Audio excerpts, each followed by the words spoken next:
श्री चैतन्य चरितामृत मध्य लीला अध्याय 17 चैतन्य महाप्रभु की वृंदावन यात्रा। तो कुछ दिन पूर्व हमने सुना था चैतन्य महाप्रभु का जो वृंदावन जाने का जो पहला प्रयास है वो किस प्रकार से विफल रहा। विफल तो नहीं कह सकते, बल्कि चैतन्य महाप्रभु जब जगन्नाथपुरी से निकले और गौड़ देश होते हुए राम के लिए गए और कनाई नटशाला से चैतन्य महाप्रभु पुनः वापस आ जाते हैं और वापस आकर जगन्नाथपुरी में निवास करते हैं। रामानंद राय सार्वभौम भट्टाचार्य से निवेदन करते हैं कि आप हमें फिर से परमिशन दो वृंदावन जाने का। तो चैतन्य महाप्रभु को वो सब कहते कि अभी कुछ दिन रुको, क्योंकि अभी वर्षा का समय हो रहा है। और उसके पश्चात यह अध्याय शुरू होता है जिसका नाम है चैतन्य महाप्रभु की वृंदावन यात्रा। जैसे चैतन्य महाप्रभु जब भी ट्रैवल किया है उसका जो अंतरंग कारण रहा है, बहुत सिलेक्टेड डिवोटीज को मिलने के लिए वास्तव में वो उन्होंने ट्रैवलिंग किया है।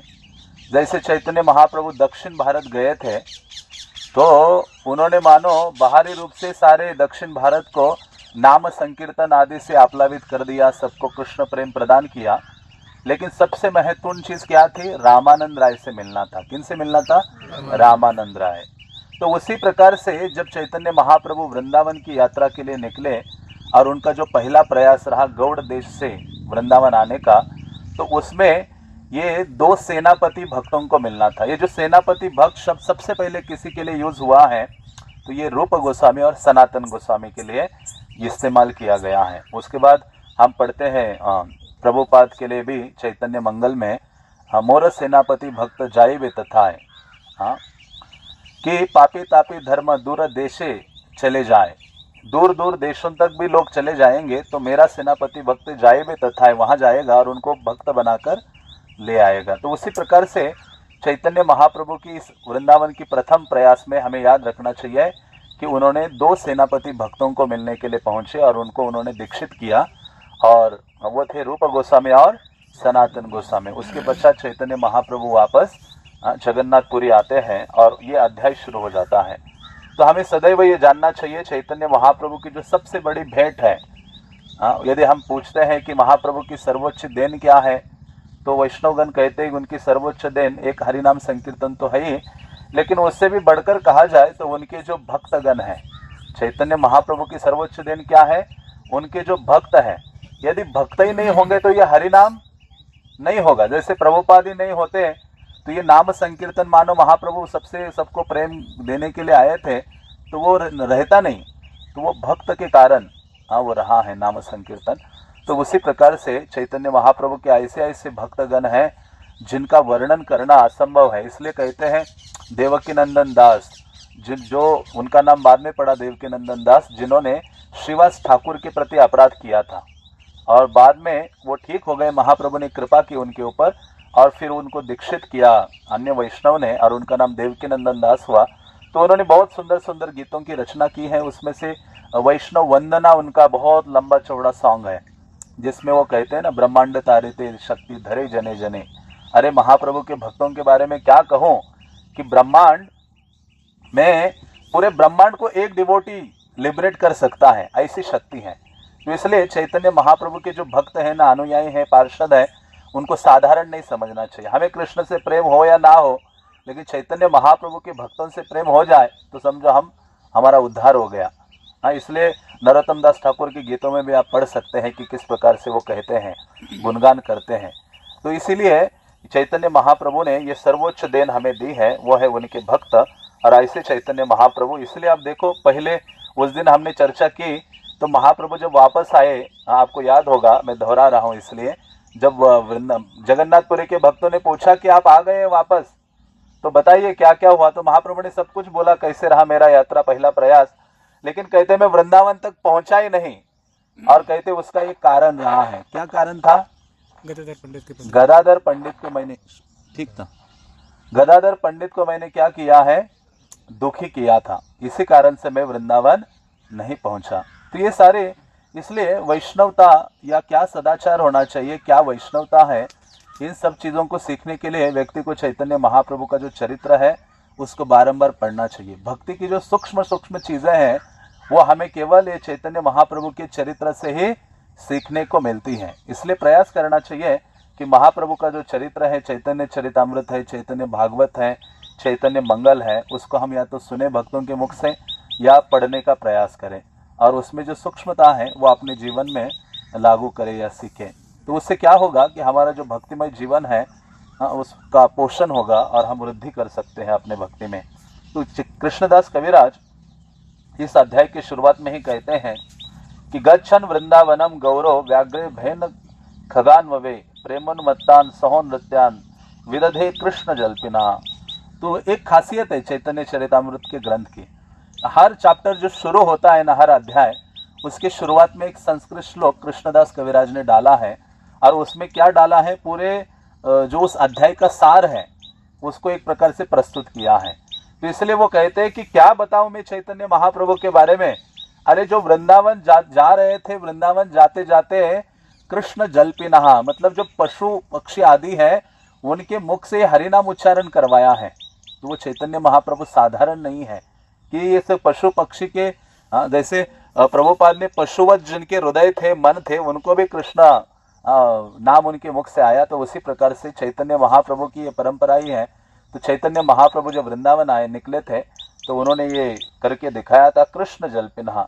तो फिर कृष्णदास कविराज कहते हैं मैं इसलिए फास्ट नहीं जा रहा हूँ क्योंकि फिर स्टोरी फॉर्म में सुनाओ तो शायद 10-15 मिनट में हम क्या हो जाएंगे, वृंदावन पहुंच जाएंगे। लेकिन अच्छा है कि चैतन्य महाप्रभु कैसे गए। ठीक है, वृंदावन में वो आए तो कई घटनाएं घटी, उसको भी सुना जा सकता है, लेकिन धीरे धीरे सुन सकते हैं कि कैसे रहा, क्या भावना थी महाप्रभु की वृंदावन की ओर निकलने के लिए, किस प्रकार के भक्त उन्हें मिले थे और जाते जाते महाप्रभु अंततः कैसे ब्रज में पहुंचते हैं और फिर ब्रज में किस प्रकार से वो विचरण करते हैं, क्या भावना उनकी रही थी। तो इसलिए हमें बहुत जल्दबाजी भी नहीं करनी चाहिए क्योंकि हमेशा तो हम सुनते ही हैं, लेकिन कभी हम बहुत धीरे धीरे नहीं सुनते हैं। तो चैतन्य चरितामृत में जो भी अध्याय आप पढ़ेंगे उसके शुरुआत में कृष्णदास कविराज ने ये चीज लिखी है, क्या, जय जय गौरचंद्र जय नित्यानंद जयाद्वैत चंद्र जय गौर भक्त वृंद। मतलब वो कहते कि अरे महाप्रभु की जय हो, भक्तों की जय हो, नित्यानंद प्रभु की जय हो, अद्वैत आचार्य की जय हो। तो ये जय घोष कर रहे हैं, वैष्णवों का जय घोष। क्योंकि हमें अपनी चिंता होती है मेरा जय कौन करेगा, है ना। हमें रहता है, मानो कोई लेक्चर दे दिए तो सोचते कोई ना कोई आखिरी में बोले कि प्रभु जी की जय। तो हम जो बद्ध जीव है और इतने आसक्त है अपने आदर मान सम्मान आदि के लिए सदैव लालायित रहते हैं, तो इसलिए ये डालते हैं। क्यों डालते हैं ये शुरुआत में ही, क्योंकि जब हम गुरुजन है, वैष्णवगण है, कृष्ण आदि है, वैष्णव का जब जयकारा बोलते, जय बोलते हैं, तो उससे दो चीजें होती हैं। एक है अपना मन और इंद्रियों का जो आकर्षण है उससे हम जय प्राप्त करते हैं, ऐसा आचार्य कहते हैं। और दूसरा क्या है, स्वयं की जय सुनने की जो लालसा है वो कम हो जाती है। इसलिए तो हम जब कोई भी लेक्चर होता है, कीर्तन होता है, उसके पश्चात जय ध्वनि देते हैं कि नहीं, जय ध्वनि। कई बार तो हम शुरुआत में जब थे तो बहुत मानो कभी प्रोग्राम चले गए या कुछ बहुत लेट हो जाते थे तो मंगल आरती उठना और उठ के वो जब खड़े रहना, पूरी नींद आ जाती थी सभी भक्तों को ना कई बार। तो जब सोने का अच्छा टाइम क्या था, ये जब जय ध्वनि होती है थोड़ा रिलैक्स हो जाए। मतलब कई बार हम शॉर्टकट पंचांग प्रणाम में काम चलाते, लेकिन उस समय क्या नहीं, जानबूझ के लंबा लेट ले, पूरा हाथ डाल के थोड़ा सा सो जाते हैं रिलैक्स। तो वो उसके लिए नहीं है, वो सोने के लिए या रिलैक्स होने के लिए नहीं है। वो किसके लिए है कि जितने परंपरा के आचार्य गण हैं उनका क्या करें, हृदय से उनके प्रति जय घोष निकले हमारा, ताकि ये सारे जो इंद्रियों के ऊपर विजय हम इजीली प्राप्त कर सकते हैं। हाँ, जब ये सब चीजें होगी, इसलिए हर अध्याय आप पढ़ो। ये कृष्णदास कविराज ने बहुत मतलब चैतन्य चरितामृत जैसा ग्रंथ नहीं है। हाँ, इसलिए भक्ति सिद्धांत महाराज भी कहा करते थे ना, सारे ग्रंथ डूब जाए लेकिन क्या करो, किसको नहीं छोड़ो, चैतन्य। डूबना है तो इसके साथ डूब जाओ, क्योंकि रस और सभी चीजों से भरा पड़ा है। इसलिए कहते हैं कि जो ये जितने भी गोस्वामी गण हैं उनके जो ग्रंथ है वो उन्होंने दिए, सारे जितने भी व्यासदेव के जितने ग्रंथ आदि थे, चाहे वेद पुराण उपनिषद या जितनी भी चीजें, इतिहास आदि काव्यास, इन सबको क्या किया, ये गोस्वामियों ने क्या किया, निचोड़ा। मानो जैसे आप कपड़े धोते हो और निचोड़ते हो तो क्या गिरता है, थोड़ा जल गिरता है ना तो उसी प्रकार से उन सारे ग्रंथों को निचोड़ा ये गोस्वामियों ने, तो उससे ये ग्रंथ टपके। कौन से ग्रंथ टपके? ये सब गोस्वामियों के ग्रंथ नीचे टपके, जो भक्ति ग्रंथ बोला गया है। इसलिए चैतन्य महाप्रभु ने जो आदेश दिया था ना इन गोस्वामी को, उनके पार्षदों को, ये साधारण ग्रंथों को लिखने के लिए आदेश नहीं दिया था, भक्ति युक्त ग्रंथ। इसलिए देखो बाकी कई सारे ग्रंथ भी हैं, लेकिन गोस्वामी लिटरेचर इसकी कोई तुलना नहीं है। तो जब ये गोस्वामियों ने ग्रंथ दिए, लेकिन हम इतने योग्य नहीं हैं उनको पढ़ने के लिए, तो उन ग्रंथों को भी एक भक्त ने निचोड़ा, और वो थे नरोत्तम दास ठाकुर, जिन्होंने निचोड़ा। और उससे कौन सा ग्रंथ निकला बाहर? नरोत्तम दास ठाकुर ने ये सारे गोस्वामी ग्रंथों को निचोड़ा, और उससे एक ग्रंथ नीचे टपका, और वो कौन सा था? चैतन्य चरितामृत। मतलब गोस्वामियों की सारी शिक्षाएं महाप्रभु जो देने आए, महाप्रभु की सारी शिक्षाएं गोस्वामी लिटरेचर में है, और गोस्वामियों के सारे ग्रंथों का शिक्षा किसमें है? चैतन्य चरितामृत में है। चैतन्य चरितामृत में इसलिए महत्वपूर्ण है। और इस ग्रंथों को भी निचोड़ दिया, और कौन सा ग्रंथ टपका? प्रार्थना और प्रेम भक्ति चंद्रिका, नरोत्तम दास ठाकुर का। तो इस प्रकार से ऐसा वैष्णवगण कहते हैं। तो इसलिए चैतन्य चरितामृत विशेष है, और जो भक्तगण है उनको प्रयास करना चाहिए कि पढ़े, हम आलसी ना हो चैतन्य चरितामृत को पढ़ने के लिए। तो वो कहते हैं, शरद काल हैल प्रभुर चलिते हैल मति, रामानंद स्वरूप संगे निवृत्ते जुकति। वो कहते कि शरद ऋतु आया तो चैतन्य महाप्रभु के हृदय में वृंदावन जाने के लिए इच्छा जागृत हुई, उन्होंने निश्चय किया, और वो तुरंत रामानंद राय और स्वरूप दामोदर के पास गए, उनसे उन्होंने चर्चा की। मोर सहाय कर यदि तुम्हें दुई जान, तबे हमें जाया देखी श्री वृंदावन। आप दोनों मेरी सहायता कीजिए, मेरे ऊपर एक प्रकार से कृपा कीजिए, तो मैं जाकर क्या देख सकूं? वृंदावन को देख सकूं। तो इस प्रकार से ये जानना चाहिए इससे कि वास्तव में वृंदावन हम अकेले अपने बलबूते पर नहीं जा सकते। वृंदावन आप पहुंच सकते हो, आपके पास धन है, गाड़ी है, टिकट ले लिया, अपने पैसे खर्च करके पहुंच गए, लेकिन वृंदावन जो ब्रज है उसमें प्रवेश नहीं कर सकते, वो वृंदावन की भावना विकसित नहीं हो सकती। इसलिए यहाँ चैतन्य महाप्रभु सहायता मांग रहे हैं। इसलिए भक्तिमय जीवन में ये नहीं सोचना चाहिए कि मुझे किसी भक्तों की आवश्यकता नहीं है, मैं अपना ठीक हूँ, मैं खुद ही महान भक्त बन सकता हूँ, नहीं। इसलिए भक्तिविनोद ठाकुर कहते, एकाकी अमार नाही पाए बल, हरि नाम संकीर्तने तुम्हें कृपा करी कृष्ण, तुम्हें कृपा करी श्रद्धा बिंदु दिया, देहन कृष्ण नाम धने। तो इस प्रकार से वो कहते कि मैं अकेले, मुझ में शक्ति नहीं है, सामर्थ्य नहीं है, मुझे आपकी सहायता चाहिए। इसलिए भक्तों को सदैव असहाय अपने आप को समझना चाहिए, और ये जानना चाहिए कि मुझे दूसरे वैष्णवों की क्या आवश्यकता है, उनकी सहायता की आवश्यकता है भक्ति में आगे बढ़ने के लिए, भक्ति में उन्नति करने के लिए। इसलिए इवन वृंदावन जाने के लिए भी उस भावना का विकास करने के लिए, इसलिए चैतन्य महाप्रभु कहते हैं कि अरे आप दोनों मेरी सहायता करो। किसको कहते हैं? स्वरूप दामोदर को और रामानंद राय को। चैतन्य महाप्रभु इन दोनों के पास ही अपना जो हृदय है वो खोलते थे, इस हृदय को खोलकर बताते थे, कहते कि आप लोग मेरी हेल्प करो, सहायता करो, तो मैं क्या कर सकता हूँ? ब्रज में जा सकता हूँ। इसलिए तो वैष्णव के चरणों के लिए इतनी हमने प्रार्थनाएं जो हमारे आचार्यों ने दी है, इतने गीत दिए हैं कि हम उनके चरणों में हम गिड़गिड़ाते हैं। उनकी कृपा से ही हम धाम की ओर पदार्पण कर सकते हैं, या हरि नाम का उच्चारण कर सकते हैं। रात्रे उठी वनत पथे पलाइया जाब, एकाकी जाइब काहो संगे ना लइबो। चैतन्य महाप्रभु ने कहा जल्द ही, अर्ली मॉर्निंग, सुबह में उठ जाऊंगा और अकेले ही चला जाऊंगा। वृंदावन जाने की ये उनकी तैयारी थी, और वो कहते और साथ में किसी को नहीं ले जाऊंगा, क्योंकि पिछली बार ये सबको साथ में ले जाने के चक्कर में पहुंचे नहीं वृंदावन। कितने लोगों को लेकर निकले थे? लक्षावधि लोग थे। तो सनातन गोस्वामी, आगे आएगा वर्णन, कहते कृष्ण ये सनातन गोस्वामी के मुख से ही मुझे बोले हैं। तो उसी प्रकार से कई बार किसी भक्त के मुख से भगवान हमें कुछ उपदेश प्रदान करते हैं। कोई कुछ बोलता है तो कई बार समझना चाहिए कि चलो कृष्ण के द्वारा इनके वचन आ रहे हैं। जैसे प्रभुपाद के गुरु भाई ने उनको कहा कि आपको संन्यास लेना चाहिए, तो कहते उनके मुख से मेरे गुरु महाराज ही बोल रहे थे कि संन्यास ले लो, संन्यास ले लो। तो उसी प्रकार से यहाँ चैतन्य महाप्रभु कहते अभी नहीं, अकेले ही जाऊंगा, और अर्ली मॉर्निंग उठ के अब थोड़ा सा अंधेरा होगा तब निकल जाऊंगा। केह जदि संग लैते पाछे उठी धाय, सवारे राखी बजे न केह नाही जाए। तो उन दोनों को कहते हैं मैं जब निकलूंगा ना अर्ली मॉर्निंग, कोई मेरे पीछे दौड़ने लगेगा तो उनको रोक देना, उनको मेरे साथ आने नहीं देना, उनको रोक देना। प्रसन्न है आज्ञा दिवा नामा निबा दुख तोमा सवार सुखे पते हवे मोर सुख। तो चैतन्य महाप्रभु कहते हैं आप लोग प्रसन्नता पूर्वक मुझे क्या करो, आज्ञा प्रदान करो और आप सब दुखी मत हो। यदि आप लोग सुखी होंगे तो मैं वृंदावन को प्रस्थान करते हुए सुखी होऊंगा। मतलब आप खुश रहेंगे वैष्णवगण, तब मैं वृंदावन जाते हुए भी मैं क्या करूंगा, सुख का अनुभव करूंगा। मतलब किसी को दुखी करके आप वृंदावन नहीं जा सकते, वैष्णव को दुखी करके आप वृंदावन में प्रवेश नहीं कर सकते, या गुरु को दुखी करके आप प्रवेश नहीं कर सकते। तो इसलिए महत्वपूर्ण है। उनको कहते हैं कि आप सुखी, आप दुखी मत होइए। तो इस प्रकार से वो कहते हैं दुई जन कहे तो मैं ईश्वर स्वतंत्र जय इच्छा से ही करीबा नहे परतंत्र। तो ये रामानंद राय और स्वरूप दामोदर जानते थे कि चैतन्य महाप्रभु साक्षात कौन है, कृष्ण है।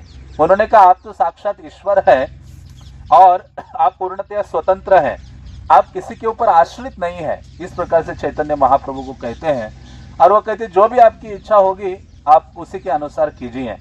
किंतु आमा दुहार सुन एक निवेदने तुम्हारा सुखे हमारा सुख कहिला अपने। तो उन दोनों ने कहा लेकिन हमारा एक निवेदन है कि आपके सुख में ही क्या है, मेरा सुख है। तो उसी प्रकार से वो जानते थे कि चैतन्य महाप्रभु कृष्ण है। तो एक भक्त की भावना क्या है, जिसमें कृष्ण का सुख है उसी में उस भक्त का सुख होता है। इसको गोपी भाव कहते हैं। मतलब जिसमें चाहे वो कहते हैं ना चैतन्य शिक्षाष्टकम का आखिरी श्लोक, आश्लिष्टवाप आदरताम पिनष्टुमाम। मतलब आप मुझे आलिंगन करें या लात मारकर प्रताड़ित करके दूर ढकेल दें, लेकिन आप ही मेरे स्वामी रहेंगे। तो उसमें क्या है कि उन भाव यह है कि जिसमें भगवान का सुख है, यदि उनको सुख मिल रहा है मुझे प्रताड़ित करके लात मारकर दूर धकेलने में, तो मैं सुखी हूँ। मतलब भगवान का जिसमें प्रसन्नता है, भगवान जिसमें सुख आदि अनुभव करते हैं, उसी में ही एक व्यक्ति को सुख अनुभव करना चाहिए। और वही भावना ये स्वरूप दामोदर और रामानंद राय प्रकट कर रहे हैं कि तुम्हारा सुख है हमारा सुख, आपके सुख में ही मेरा सुख है। हमादुहार मने तबे बड़ा सुख है एक निवेदन यदि धर दयामय। हे दयामय कृष्ण, हे चैतन्य महाप्रभु, आप यदि हमारा एक निवेदन है उसको स्वीकार कीजिए और हम दोनों क्या हो जाएंगे, उस निवेदन को आप स्वीकार करेंगे तो हम सुखी हो जाएंगे। उत्तम ब्राह्मण एक संज्ञा अवश्य चाहिए भिक्षा करी भिक्षा देवे जावे पात्र वही। बल्कि चैतन्य महाप्रभु कहते मैं अकेला जाना चाहता हूँ, लेकिन वो भक्तगण कहते अकेले मत जाइए, क्योंकि वृंदावन इतना नजदीक नहीं है, बहुत दूर है, जंगलों से रास्ते नदियां पार करते करते पहुंचना है और आप अकेले जाएंगे तो बहुत मुश्किल होगा। तो वो कहते हैं कि आप क्या कीजिए, एक ब्राह्मण को अपने साथ लेके जाइए, वो आपके लिए भिक्षा टन करेगा, भिक्षा कुकिंग करेगा और आपको खिलाएगा। और जो पात्र है, वाटर पॉट, उनका जो कमंडलू आदि है, वो अपने साथ लेकर चलेगा। वनपथे जायते नाही भोजन्य ब्राह्मण आज्ञा कर संगे चलो विप्र एक जन। और वो कहते हैं जब आप जंगल से यात्रा करेंगे तो ऐसा कोई ब्राह्मण नहीं मिलेगा कि जिसके यहाँ जाकर आप भोजन ग्रहण कर सकते हैं या प्रसाद ले सकते हैं। तो आपके लिए ये कृपया निवेदन है कि आप क्या कीजिए, अपने साथ किसी एक ब्राह्मण को लेकर चलिए, शुद्ध ब्राह्मण को लेकर। प्रभु कहे निज संगी कहा ना लईब एक जने नीले नेर मने दुख है वो। चैतन्य महाप्रभु ने कहा मैं किसी को साथ में नहीं लेकर जाऊंगा, क्योंकि सारे भक्त ही महाप्रभु को प्रिय थे और महाप्रभु से सभी भक्त प्रेम करते थे। तो महाप्रभु ने कहा किसी एक को ले जाऊंगा ना तो दूसरे को अच्छा नहीं लगेगा, तो इसलिए किसी को अपने साथ नहीं ले जाऊंगा। बल्कि इन्होंने कहा नहीं नहीं, आपको क्या है, सब ब्राह्मणों को आप किसी ब्राह्मण को साथ ले जाइए। नूतन संगी है बे स्निग्ध जारमान ऐसे जबे पाई तबे लई एक जान। तो चैतन्य महाप्रभु ने कहा लेकिन किसी एक नए भक्त को ले जाऊंगा, मैं नए ब्राह्मण को ले जाऊंगा। और स्निग्ध जारमान, स्निग्ध जार मतलब कि जिसका जो चित्त है वो थोड़ा शांत होना चाहिए, धीर व्यक्ति होना चाहिए। क्योंकि चैतन्य महाप्रभु को दक्षिण भारत की यात्रा में एक ब्राह्मण का अनुभव आया था, और वो कौन से ब्राह्मण थे, जो कृष्णदास थे। जब वो केरला के आसपास पहुंचे तो वह भट्टाधारी जो जमात थी, उन्होंने इस ब्राह्मण को आकर्षित कर लिया अपने स्त्रियों को दिखाकर। कहते स्त्री लोभ, स्त्री का लोभ देखा तो ये चैतन्य महाप्रभु के जो ये सेवक थे कृष्णदास ने चैतन्य महाप्रभु को ही छोड़ दिया और उनके साथ चला गया। तो चैतन्य महाप्रभु देखे अरे मेरा सहायक, मेरा सेवक कहाँ चला गया। हाँ, तो देखे कि अरे वो तो उनके जमात में चला गया है, स्त्री का लोभ उसको प्राप्त हुआ तो वो निकल गया। तो चैतन्य महाप्रभु गए और वो सारे भट्टाचारी जो जमात थी वो क्या करते थे, दूसरे के स्त्रियों को चुरा लेते थे या बहका लेते थे, अपने ग्रुप में डाल देते थे। तो इस प्रकार से महाप्रभु के सेवक को भी उन्होंने ले लिया फुसला कर, और फिर महाप्रभु गए तो वो सब लोगों ने हथियार अपने लिए उनको मारने के लिए चैतन्य महाप्रभु को, और महाप्रभु के सामने खड़े हो गए। तो वो सारे जो शस्त्र थे उनके हाथ से गिर जाते हैं उन्हीं लोगों के शरीर के ऊपर, और चैतन्य महाप्रभु अपने उस सेवक की चोटी पकड़ते हैं और खींच के लेके आते, चूलाधरी, चूल मीन्स ये चोटी पकड़कर ऐसे ले आते हैं और अपने साथ रखते हैं। तो महाप्रभु कहते हैं देखो मैं पिछली यात्रा में जब गया था ना दक्षिण भारत के, तब भी एक ब्राह्मण मेरे साथ था, लेकिन वो शांत चित्त नहीं था, धीर नहीं था।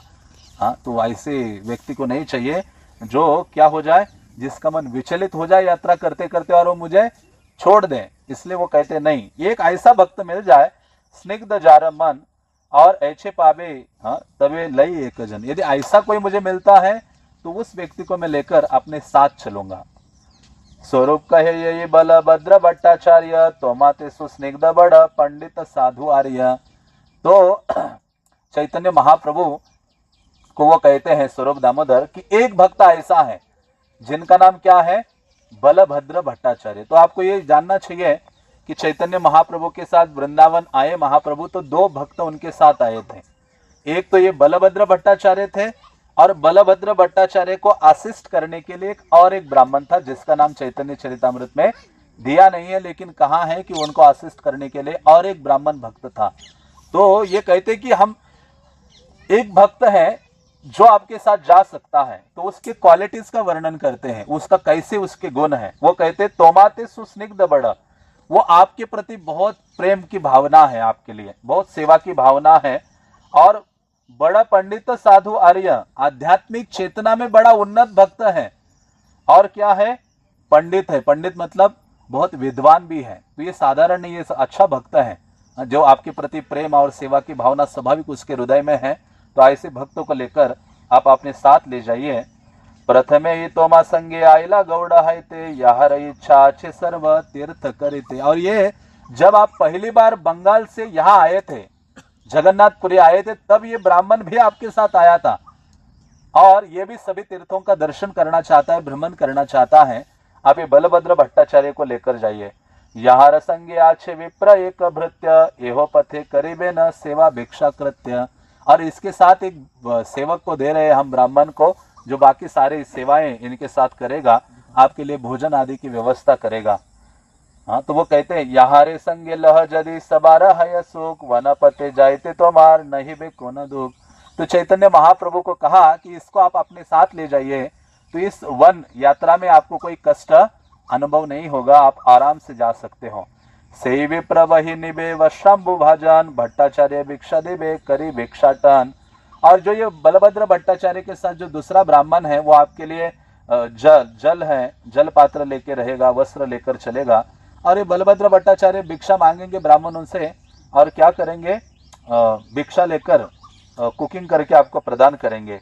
पूर्व रात्रे जगन्नाथ देखी आज्ञा लैया, शेष रात्रे उठे प्रभु चलीला लुकाइया।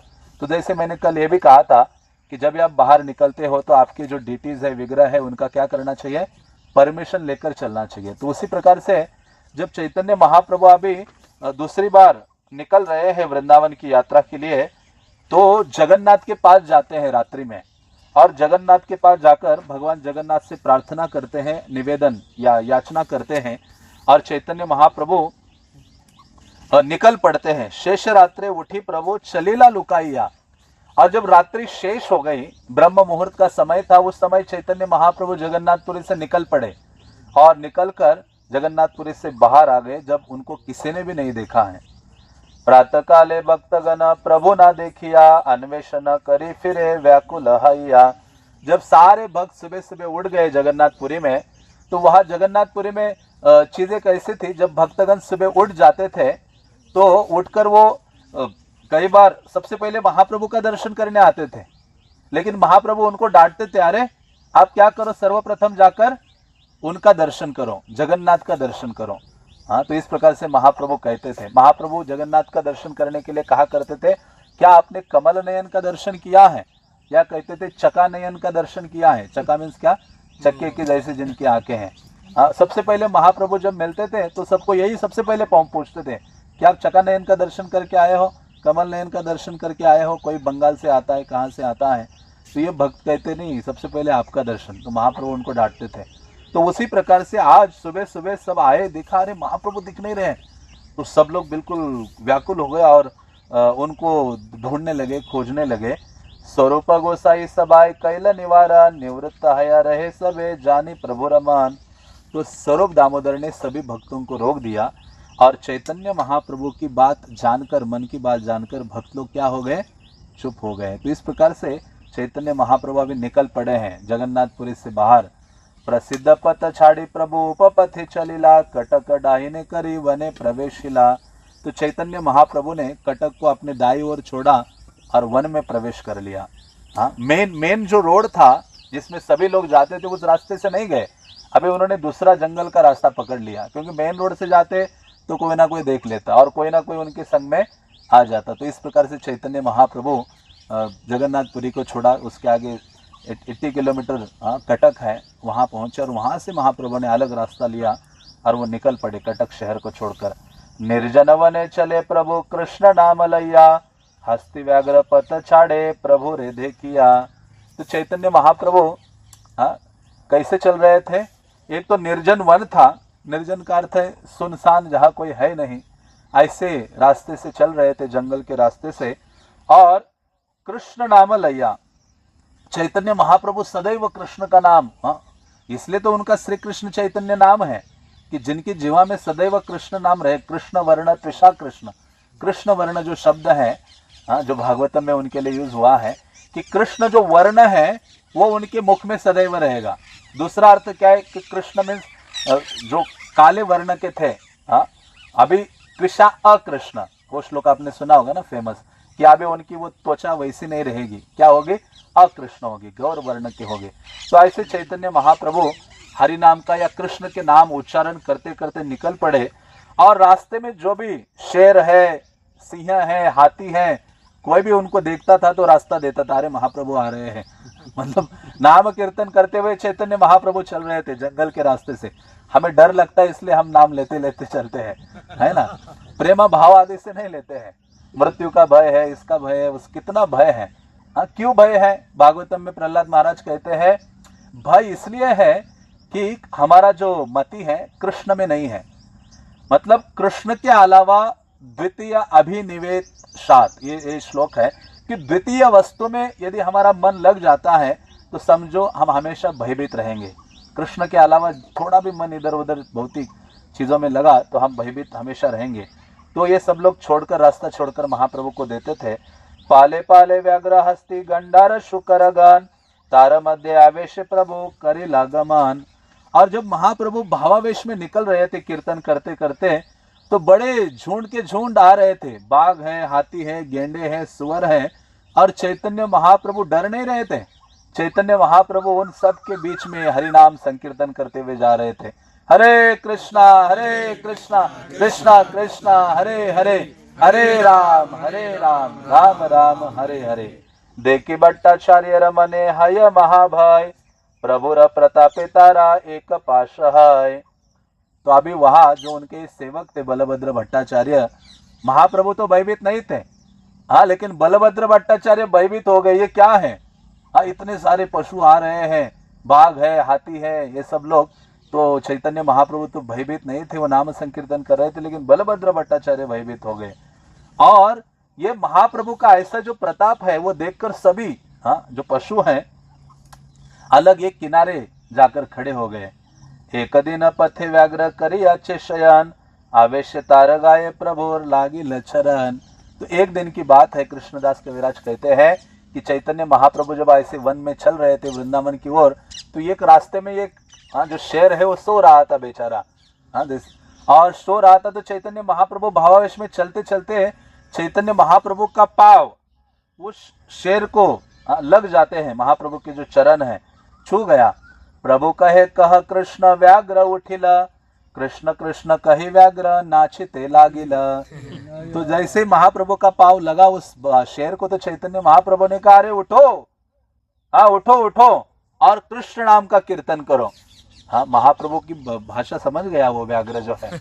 हम अभी तक नहीं समझ पा रहे। जीव जागो जीव जागो, अभी तक हमारा जीवात्मा जगा नहीं है अंदर से, अभी भी वो पूरा सोया हुआ है। लेकिन वो व्याघ्र सो रहा था, महाप्रभु का स्पर्श हुआ और जब महाप्रभु ने कहा, अरे उठो उठो और कीर्तन करो, नाम संकीर्तन करो, कह कृष्ण कृष्ण कहो, तुरंत वो व्याघ्र उठ जाता है और कृष्ण कृष्ण कहते हुए नाचने लगता है। आरदिने महाप्रभु करे नदी स्नान, मत्त हस्ती युथाइला करिते जलपान। अभी कहते हैं दूसरे अन्य दिन की कथा है। कृष्णदास कविराज कहते हैं, अरे अन्य एक दिन क्या हुआ, चैतन्य महाप्रभु नदी में स्नान करने के लिए अंदर पहुंच गए और उस समय महाप्रभु थे ही, बल्कि हाथियों का एक बड़ा झुंड भी वहां आ गया पानी पीने के लिए। प्रभु जल कृत्य करे आगे हस्ती आइला, कृष्ण कह बलि प्रभु जल फेली हमारी ला। तो जब चैतन्य महाप्रभु वह स्नान कर रहे थे, अपना गायत्री आदि जप कर रहे थे, तो उस समय क्या हुआ, एक हाथी सामने आ गया, वो भी पानी पी रहा था या जल क्रीड़ा कर रहा था। तो चैतन्य महाप्रभु ने ऐसे अपने हाथ से पानी उसके ऊपर उछाल दिया और जैसे उछाला तुरंत ही चैतन्य महाप्रभु ने कहा, अरे कृष्ण नाम, कृष्ण कह बलि। महाप्रभु ने कहा, अरे कृष्ण कृष्ण कहो। सही जल बिंदु का ना लागे जार गाय, सही कृष्ण कृष्ण कहे प्रेमे नाचे गाय। महाप्रभु ने उछाला हुआ जो पानी है उसके कुछ बूंदे जाकर उस हाथी के शरीर पर लगी। जैसे उस पानी का स्पर्श हुआ तो वो जो हाथी है वो कृष्ण कृष्ण कहते हुए नाचने लगा और गाने लगा। आप सोचो, इतना बड़ा हाथी नाच रहा है, गा रहा है। हाँ, तो इस प्रकार से वो कहते कि महाप्रभु जब वृंदावन जा रहे थे, जाते जाते सभी को शुद्ध करते हुए जा रहे थे, सभी को अपनी कृपा का वितरण करते हुए जा रहे थे। केहबो में पड़े केह करे चित्कार, देखी भट्टाचार्य मने हाय चमत्कार। तो इस प्रभाव से, महाप्रभु के प्रभाव से कई हाथी भूमि पर गिर पड़े थे और कुछ जोर जोर से चिल्ला रहे थे। और ये सब देखकर जो बलभद्र भट्टाचार्य हैं उनको आश्चर्य हो गया। पथे जायते करे प्रभु उच्च संकीर्तन, मधुर कंठ ध्वनि सुनी ऐसे मृगी गान। तो जब चैतन्य महाप्रभु जंगल से गुजर रहे थे तो चैतन्य महाप्रभु बहुत मधुर कीर्तन करते हुए निकल रहे थे। उनकी मधुर आवाज को सुनकर सारी जो हिरनियां हैं वो क्या करती हैं, उनके निकट आ जाती हैं। दाहिने बामे ध्वनि सुनी जाय प्रभु संगे, प्रभु तारा अंग मुछे श्लोक पढ़े रंगे। तो उनका, चैतन्य महाप्रभु का उच्च स्वर सुनकर जो हिरन है उनके दाएं और बाएं ओर निकलती है और चैतन्य महाप्रभु क्या करते हैं, उनके पेट को थपथपाते हैं और उनको एक श्लोक सुनाते हैं। श्रीमद् भागवतम का है, जिसमें गोपियां हिरनियों को देखकर ये उद्गार बोलती हैं। गोपियां कहती है कि अरे ये जो मूर्ख हिरन है ये धन्य है, क्योंकि इनका क्या सौभाग्य है कि जो बांसुरी का वादन करने वाले श्याम सुंदर कृष्ण है ये उनके नजदीक पहुंच जाती है बड़ी सरलता से। और ये जो हिरन और हिरनियां हैं अपने प्रेम की चितवनों से उनकी पूजा करती है। जितनी भाग्यशाली हम गोपियां नहीं है, सरलता से कृष्ण के नजदीक हम नहीं जा पाती। तो इस प्रकार से उनके सौभाग्य का वर्णन करते हुए गोपियां हिरनियों को ये देखकर उद्गार बोलती है। तो वही उद्गार चैतन्य महाप्रभु ने हिरनियों को देखकर बोला था, जो गोपियों ने बोला था। हे न काले व्याघ्र आइला तथा आइला पाछ सात, व्याघ्र मृगी मिली चले महाप्रभु रसात। और उसी समय जो शेर है और हिरन है ये दोनों चैतन्य महाप्रभु के पास आए। 5-7 शेर और हिरन वगैरह, और वो भी चैतन्य महाप्रभु के साथ साथ चलने लगे। देखी महाप्रभु वृंदावन स्मृति हैला, वृंदावन गुण वर्णन श्लोक पढ़िला। तो ये देखकर चैतन्य महाप्रभु को वृंदावन का स्मरण हो था। अब देखो, जब चैतन्य महाप्रभु जगन्नाथपुरी में थे तो भी सदैव वृंदावन भावना में रहते थे। ये ज्यादा महत्वपूर्ण है। आप वृंदावन में हो और वृंदावन की चेतना में नहीं हो तो आप वृंदावन में नहीं हो। वृंदावन में होकर भी हम बाहर के चिंतन में हैं तो हम वृंदावन में नहीं हैं।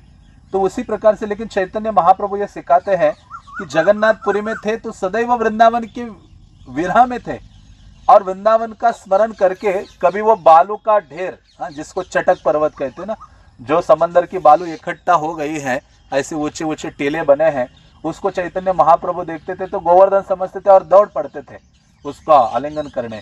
और कभी समंदर को देखते थे चैतन्य महाप्रभु तो उसको यमुना समझ लेते थे।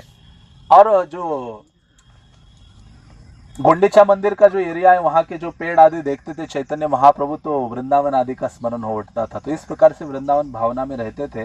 तो यहाँ केवल ये देखने मात्र से क्या देखा उन्होंने कि हिरण और शेर एक साथ चल रहे हैं, लेकिन कोई किसी को खा नहीं रहा है, कोई किसी को तंग नहीं कर रहा है। ये वृंदावन भावना है।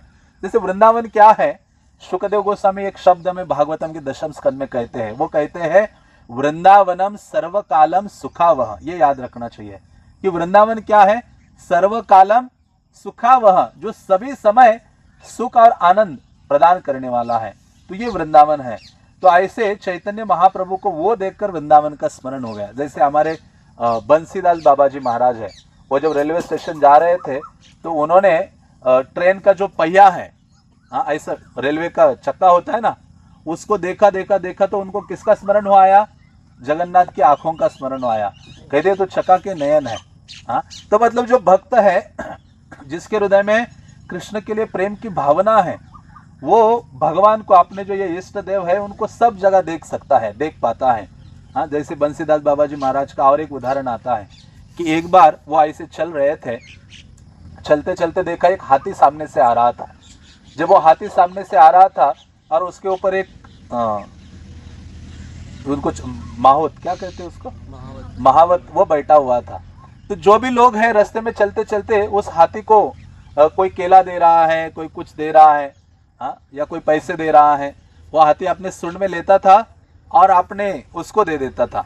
महावत जो उसका बॉस ऊपर बैठा हुआ है उसका देता था। तो बंसी वदन ठाकुर, ये बंसीदास बाबा जी चल रहे थे तो उन्होंने देखा, अरे कहते हैं कि ये इतना तो मैं भी योग्य नहीं हूँ।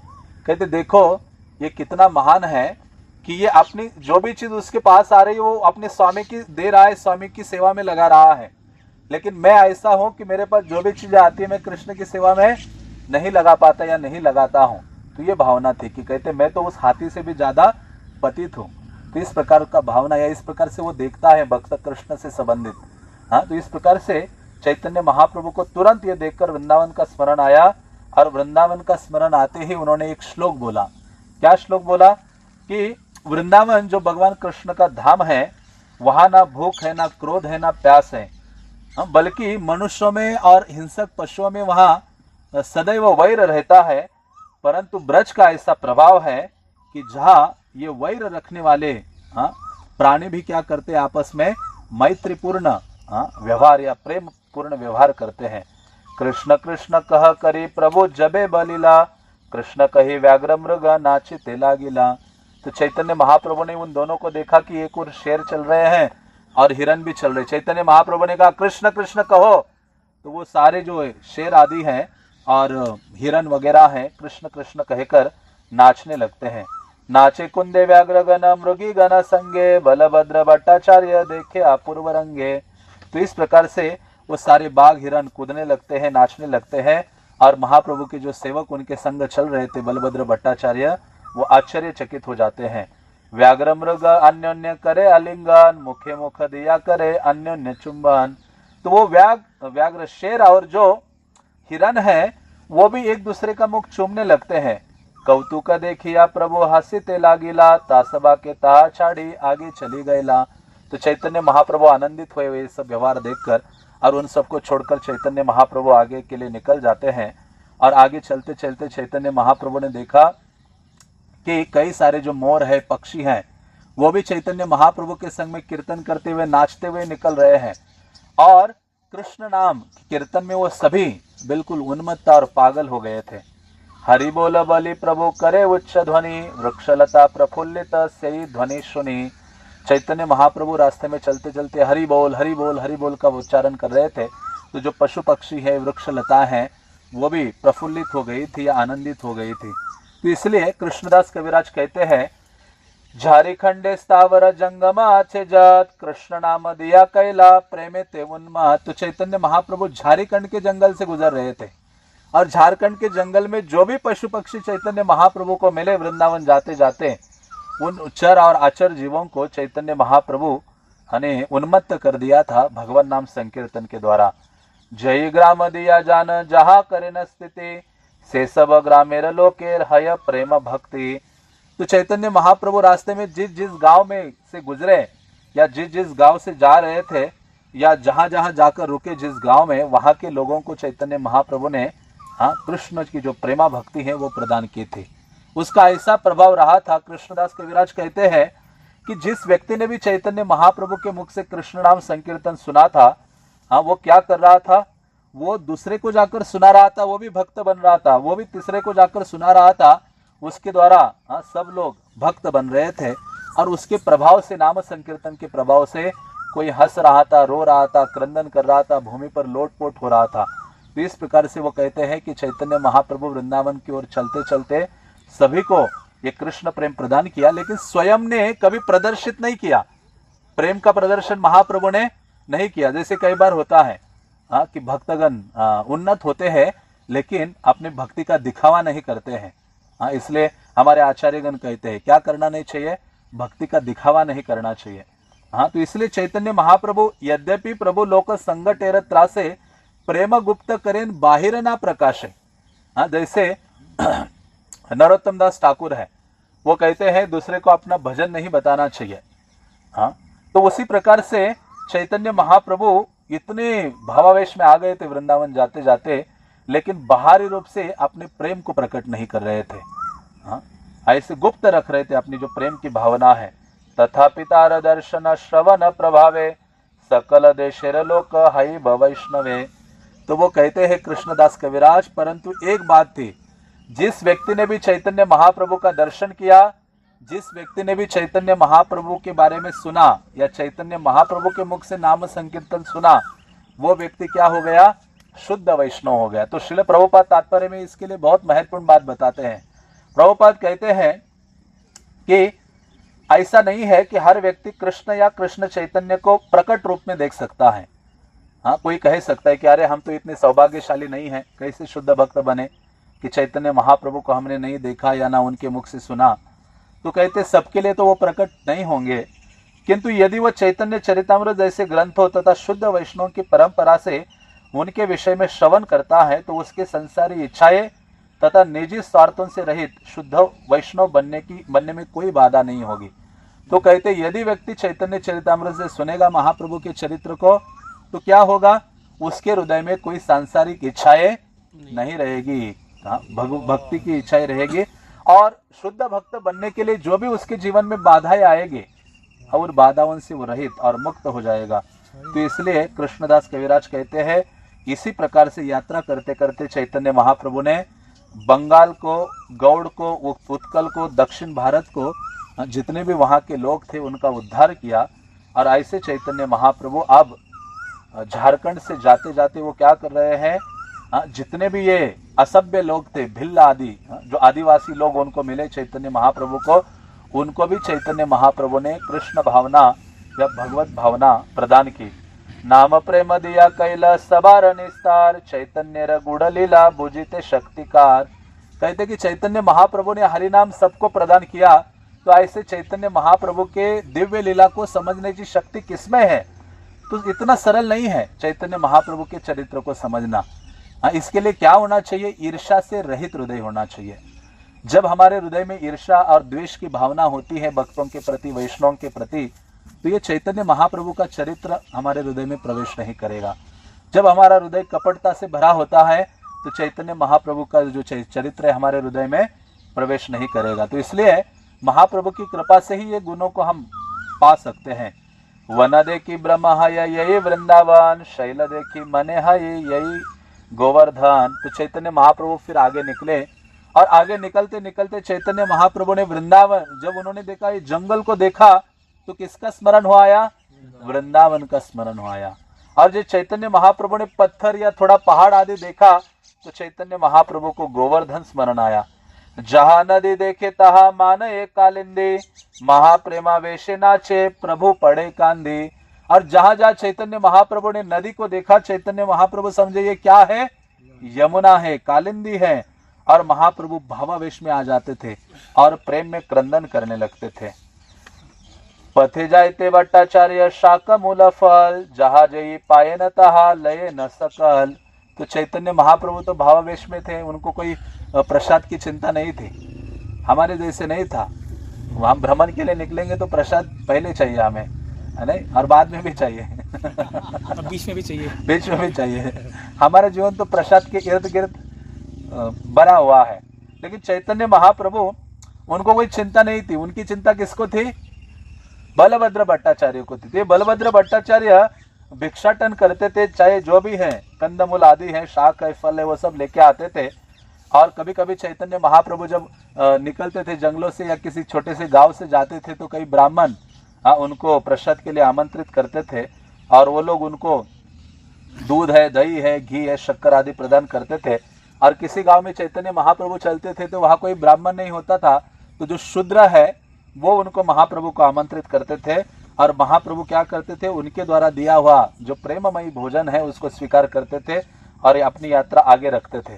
और जहाँ कोई भी नहीं होता था, ये बलभद्र भट्टाचार्य खुद कुकिंग करते थे। अब सोचो, हाँ, वो पत्थरों को इकट्ठा करके चूल्हा बनाकर, छोटा कोई बर्तन मानो मिट्टी का लेके चलते होंगे बलभद्र भट्टाचार्य, और उसी में कोई खिचड़ी 10 पकवान थोड़ी बनाते होंगे। कोई कंदमूल आदि ले लिया, कुछ राइस वो बना लिया, महाप्रभु उसको ही ग्रहण करते करते क्या थे, निकलते थे। बल्कि चैतन्य मंगल आदि में वर्णन आता है कि चैतन्य महाप्रभु ने जब संन्यास लिया ना, तो उस समय वो रास्ते के किनारे पेड़ के नीचे रात्रि में रहते थे। और ऐसा वर्णन किया है वहां लोचन दास ठाकुर ने कि चूल्हे बनाकर वहां कुछ प्रसाद बनाते थे और महाप्रभु उधर ही बैठ के खाते थे। ऐसे नहीं कि रास्ते में इतने सन्यासी बड़े किसी के घर गए रहे, आज सन्यास ले लो और कहा भ्रमण करो तो राजा के जैसे ही है जीवन। तो लेकिन महाप्रभु जब निकले थे तो बिल्कुल इस प्रकार से उनका वर्णन आया है। तो ऐसे चैतन्य महाप्रभु निकलते थे, जो भी साग सब्जी मिले उसको खाकर सुखी रहते थे और अपने वृंदावन की यात्रा में पूरा उनका ध्यान था। और भट्टाचार्य के साथ जो सेवक थे वो क्या करता था, उनका जो वस्त्र आदि है, चैतन्य महाप्रभु के वस्त्र धोने और उनकी सब प्रकार से सेवा करते थे। और चैतन्य महाप्रभु जाते जाते कोई झरना होता था, दिन में 3-4 बार स्नान कर लेते थे और फिर अपनी यात्रा आगे बढ़ाते थे।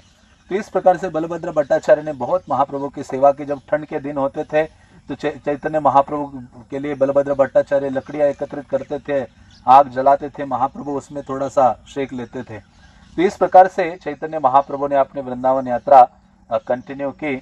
और फिर आते आते जब वृंदावन काशी नजदीक आया तो चैतन्य महाप्रभु ने क्या कहा बलभद्र भट्टाचार्य को, वो कहते, निरंतर प्रेमावेशे निर्जने गमन, सुख अनुभवी प्रभु कहे न वचन।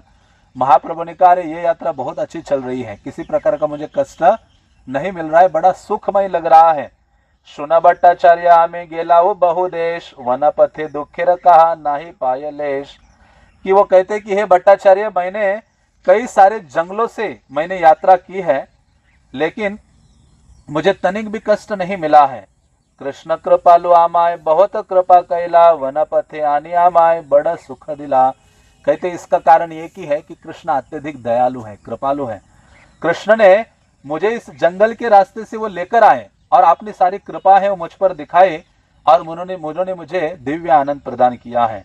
पूर्वे वृंदावन जायते करेला विचार, माता गंगा भक्तगणे देखी ब एक बार। पहले मैंने विचार किया था वृंदावन जाओ और जाते जाते अपनी माँ का भी दर्शन करो और गंगा जो मेरी दूसरी माँ है उसका भी दर्शन करो, ऐसे मैंने निश्चय किया था। भक्तगण संगे अवश्य करीब मिलन, भक्तगणे संगे लया जाब वृंदावन। और मैंने ये भी सोचा था कि नवद्वीप के सारे भक्तों को मिलूंगा और भक्तों के साथ वृंदावन के लिए चला जाऊंगा, ऐसा मेरा विचार था।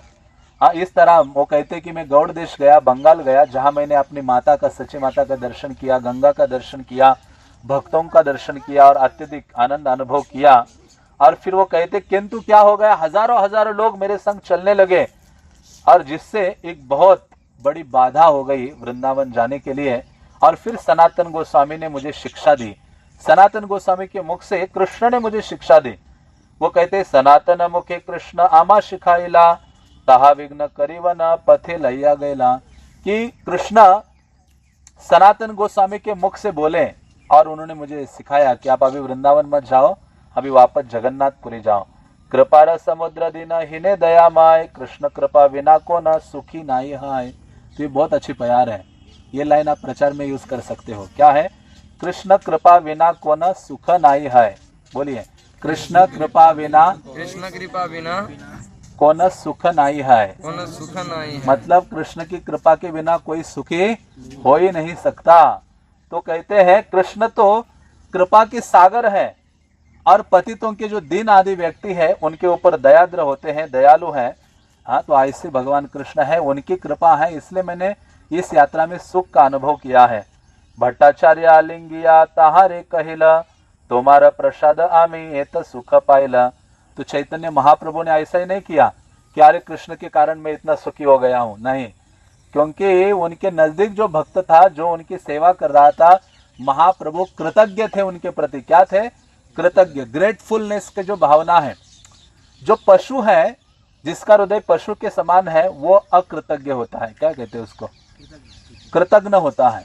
हाँ, लेकिन जो भक्त का हृदय है उसको सदैव दूसरों के प्रति क्या होना चाहिए? ग्रेटफुल होना चाहिए। जब किसी से भी आप थोड़ी सी सेवा लेते हो तो आपको उनके प्रति बड़ा कृतज्ञ होना चाहिए, मानो उनका आपके ऊपर बहुत बड़ा ऋण है। इसलिए चैतन्य महाप्रभु ने क्या किया? बलभद्र भट्टाचार्य की सेवा को नहीं बोले रास्ते में जाते जाते, हाँ, उनको उन्होंने बोल के दिखाया। और बलभद्र भट्टाचार्य का चैतन्य महाप्रभु ने आलिंगन किया। भट्टाचार्य आलिंगिया तहारे कहिल, तुम्हारा प्रसाद आमी ये तो सुख पाइल। कहते हैं कृष्ण की कृपा से सुख तो मिलता है, लेकिन अभी किसके द्वारा सुख मिला है मुझे? तुम्हारे माध्यम से मिला है। हाँ, कृष्ण कृपा अपने भक्त के माध्यम से करते, ये चैतन्य महाप्रभु दिखाना चाहते हैं कि बलभद्र भट्टाचार्य के माध्यम से मुझे सुख की अनुभूति हुई है। और उन्होंने बलभद्र भट्टाचार्य का आलिंगन किया।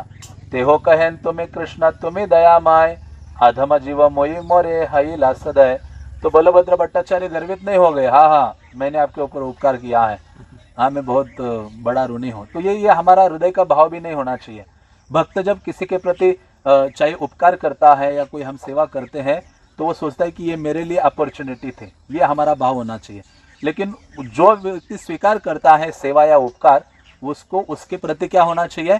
बहुत कृतज्ञता की भावना होनी चाहिए, छोटे हृदय का नहीं होना चाहिए। तो इस प्रकार से बलभद्र भट्टाचार्य कहते हैं कि आप कृष्ण हो, आप दयामय हो, और मैं तो एक छोटा सा पतित जीव हूं। हाँ, आपने मेरे ऊपर वास्तव में कृपा की है। मोये छार मोरे तुम्हें संगे लया आइला, कृपा करी मोर हाथे प्रभु भिक्षा कैला। उन्होंने कहा मैं तो अत्यंत पतित व्यक्ति हूँ, आप मुझे अपने साथ लेकर आ गए हो और आपने मेरे ऊपर इतनी बड़ी कृपा की है कि आपने मेरे हाथ से क्या स्वीकार किया है? भोजन आदि स्वीकार किया है। मतलब मेरे ऊपर ही कृपा हुई है कि आपने मुझसे सेवा स्वीकार की है। हाँ, ये भावना एक भक्त की होनी चाहिए, वैष्णव के प्रति और भगवान के प्रति। अधम काकेर कैला गरुड़ समान, स्वतंत्र ईश्वर तुम्हें स्वयं भगवान। तो ये जो लाइन है चैतन्य चरितामृत में 2 बार आई है। अधम काकेर कैला गरुड़ समान, मतलब मैं तो एक कौवा था लेकिन आपने मुझे क्या बना दिया? गरुड़ बना दिया। अब देखो, इसलिए हम प्रभुपाद का जो ऋण है, गुरुजनों का ऋण है, वैष्णव का ऋण है, वो कभी भी नहीं हम चुका सकते। हम भौतिक जीवन में क्या थे इस्कॉन में आने से पहले? हाँ, मानो कभी कभी हम इस्कॉन में आकर बड़ी उपलब्धियां हासिल करें या बड़े भक्त बन जाए या कुछ बड़ी बड़ी चीजें करें, लेकिन वास्तव में वो सोचना चाहिए कि मैं तो कौन था? कौवा था। भक्तों को मिलने से पहले, गुरु की शरण ग्रहण करने के पहले, प्रभुपाद के अनुगत होने से पहले क्या था? ये कौवा ही था। लेकिन केवल इन सब गुरुजनों की कृपा से, प्रभुपाद की कृपा से, वैष्णव की कृपा से मैं क्या हो गया हूँ? हाँ, गरुड़। हाँ, तो यही बात, गिद्ध नहीं हुआ हूँ गरुड़। यही बात किसने बोली थी चैतन्य चरितामृत में? और एक भक्त थे जिनका नाम था सार्वभौम भट्टाचार्य। सार्वभौम भट्टाचार्य कहते आ रहे, क्योंकि महाप्रभु ने उनके ऊपर जगन्नाथपुरी में कृपा की, तो सार्वभौम भट्टाचार्य कहते मैं भी पहले कौवा ही था, लेकिन चैतन्य महाप्रभु की कृपा से अभी क्या बना हूं? गरुड़ हो गया हूं। तो इस प्रकार से यहाँ भी बलभद्र भट्टाचार्य कहते मेरी क्या योग्यता है? इसलिए तो एक भक्त को रोज एक गीत गाना चाहिए। हाँ, वो कौन सा है? जो नरोत्तम दास ठाकुर कहते ना, हमारा जीवन सदा पापे रत, नाही का पुण्य लेश। हाँ, तो इस प्रकार से वो कहते हैं कि इसको जब हम इसलिए कहते हैं कि ये जो एक जो साधक भक्त होता है उसको बहुत ये गाने का नहीं प्रयास करना चाहिए, चामर डुलाओ संगे और क्या है राधा कृष्ण प्राण मोर, ठीक है, लेकिन फिर भी हमें जो 3 प्रकार की प्रार्थनाएं, 3 प्रकार के सॉन्ग, 3 प्रकार की प्रार्थनाएं भक्ति रसामृत सिंधु में रूप गोस्वामी कहते हैं, हाँ, जिनमें से दैन्य बोधिका है, मतलब जिसमें दीनता का भाव है, हाँ, ऐसी जो प्रार्थना है एक भक्त को गाते रहना चाहिए। और अब देखो भक्ति विनोद ठाकुर के जो गीत है, नरोत्तम दास ठाकुर के गीत है, उनको दोहराना चाहिए। ये जो ऐसी स्पेसिफिक प्रार्थनाएं हैं, हाँ, तो उससे क्या होगा, हमारा जो हृदय है सदैव विनम्र बना रहेगा और कृष्ण के लिए, वैष्णव के लिए व्याकुल होगा। तो इसलिए वो कहते हैं कि मैं तो अत्यंत पतित हूँ, लेकिन आपने ऊपर मेरे ऊपर 3 प्रकार की प्रार्थना, उसमें से बाद में 2 बताता हूँ। एक है संप्रार्थनात्मिका, एक है दैन्य बोधिका, और एक लवले वाली है लालसामय प्रार्थना, जो प्रार्थना बुक में भी आती है। तो इस प्रकार से ये जो प्रार्थना है उसमें हमें दैन्य बोधिकाएं जो प्रार्थना है उस पर ज़्यादा जोर देना चाहिए, जिसमें दीनहीन का भाव व्यक्त किया है। तो इसलिए वो कहते हैं, तो एक श्लोक बोलते हैं बलभद्र भट्टाचार्य, मुकम करोति वाचालम पंगुम लंगायति गिरिम यत्कृपा तमहम वंदे परमानंद माधवम।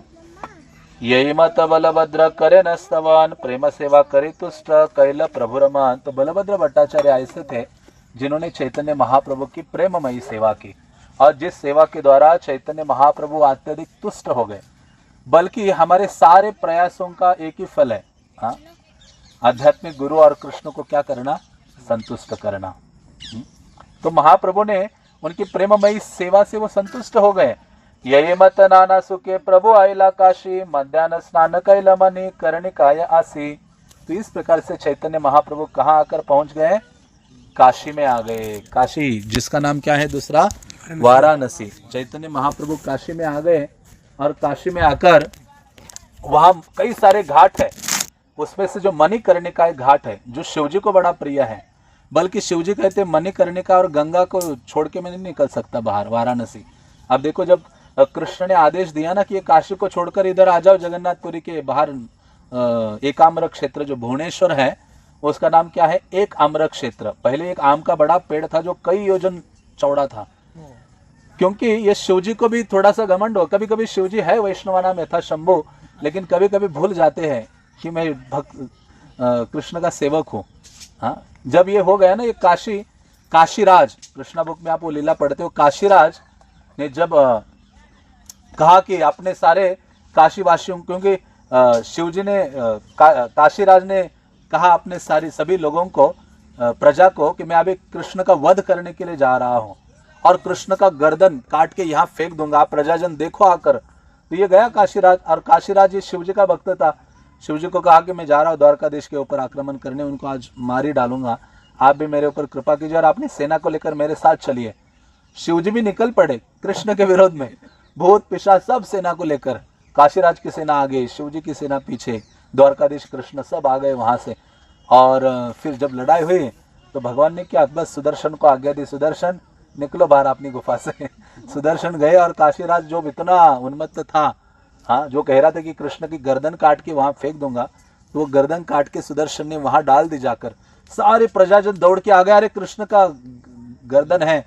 तो देखा आकर, जब कुंडल देखे तो हमारे राजा के कुंडल दिख रहे, चमक रहे, देखा कि उनका ही राजा का ये धड़ गर्दन है। तब शिवजी फिर शांत नहीं हुए।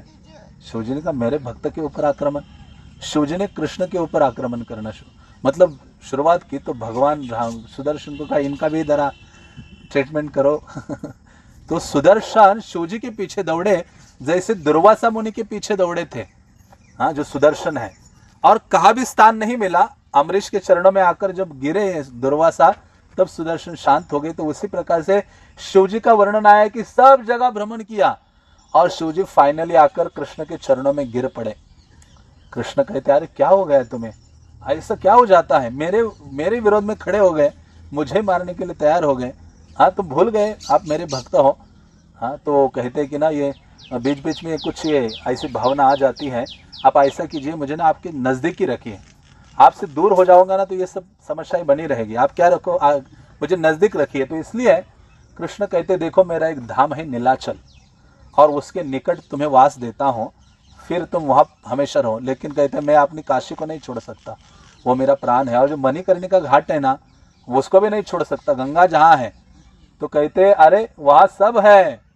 जो ये एकाम्र क्षेत्र है उसमें तुम्हारी वाराणसी भी है, सारे तीर्थ भी है, अरे तुम्हारा मणिकर्णिका घाट भी है।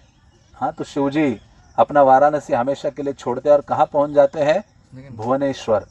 हाँ, भुवनेश्वर को कहा जाता है गेटवे ऑफ जगन्नाथपुरी, मतलब जगन्नाथपुरी में प्रवेश करने का वो द्वार है।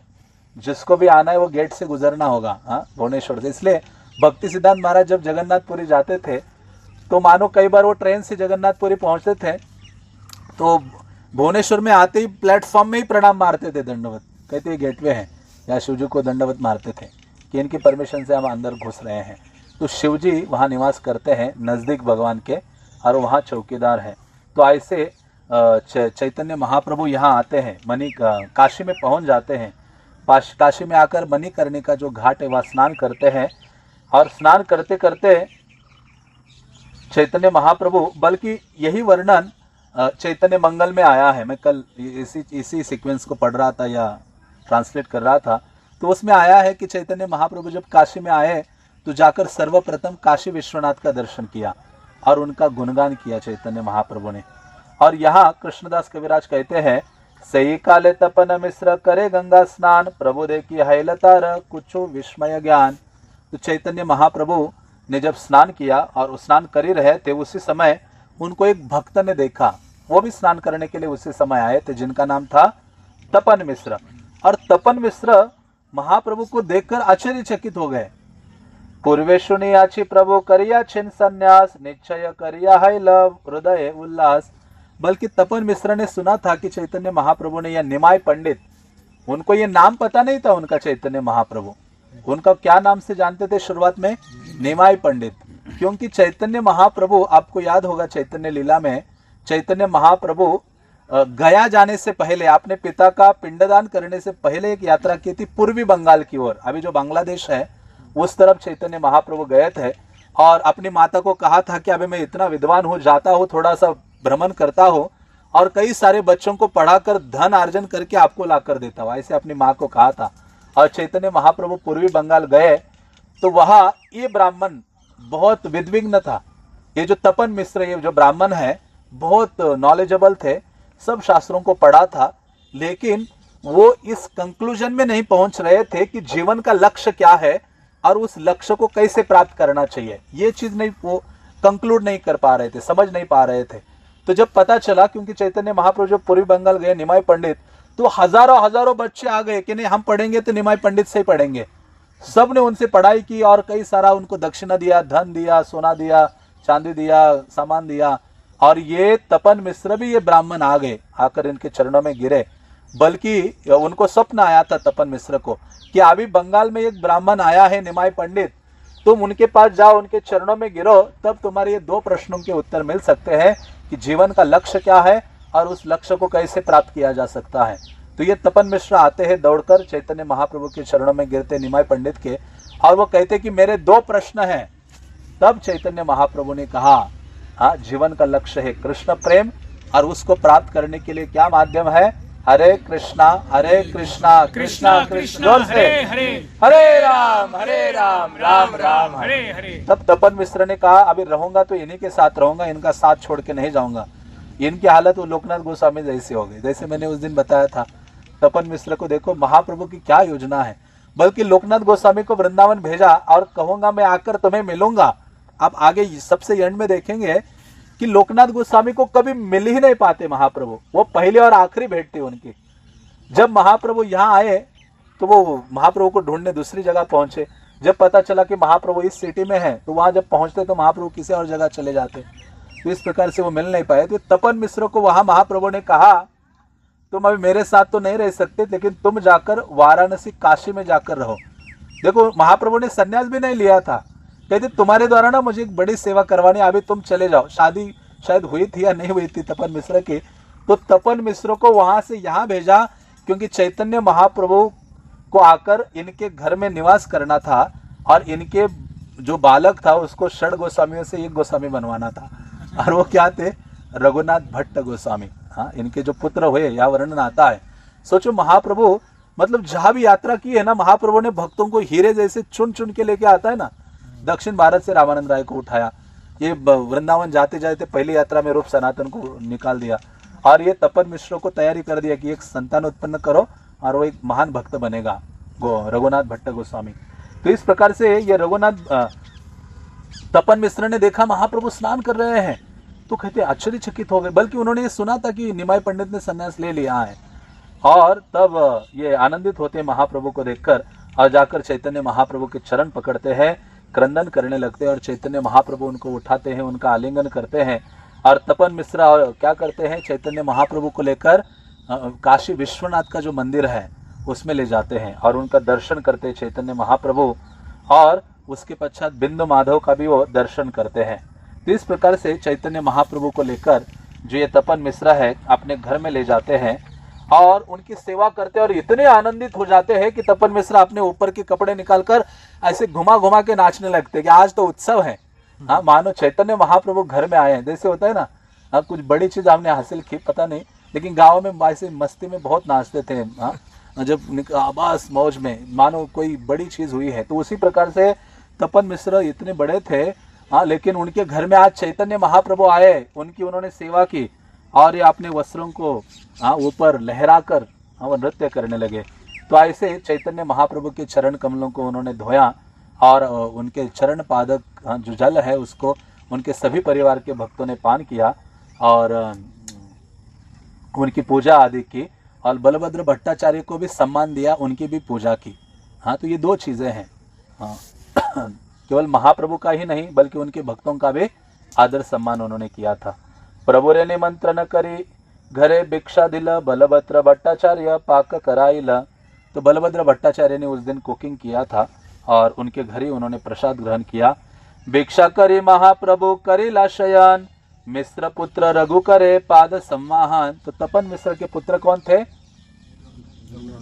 रघुनाथ भट्ट। दो रघुनाथ है षड गोस्वामी, एक है रघुनाथ दास, हाँ, जो गोवर्धन मुजुमदार के पुत्र है बंगाल में, और दूसरे हैं रघुनाथ भट्ट जो तपन मिश्र के पुत्र हैं।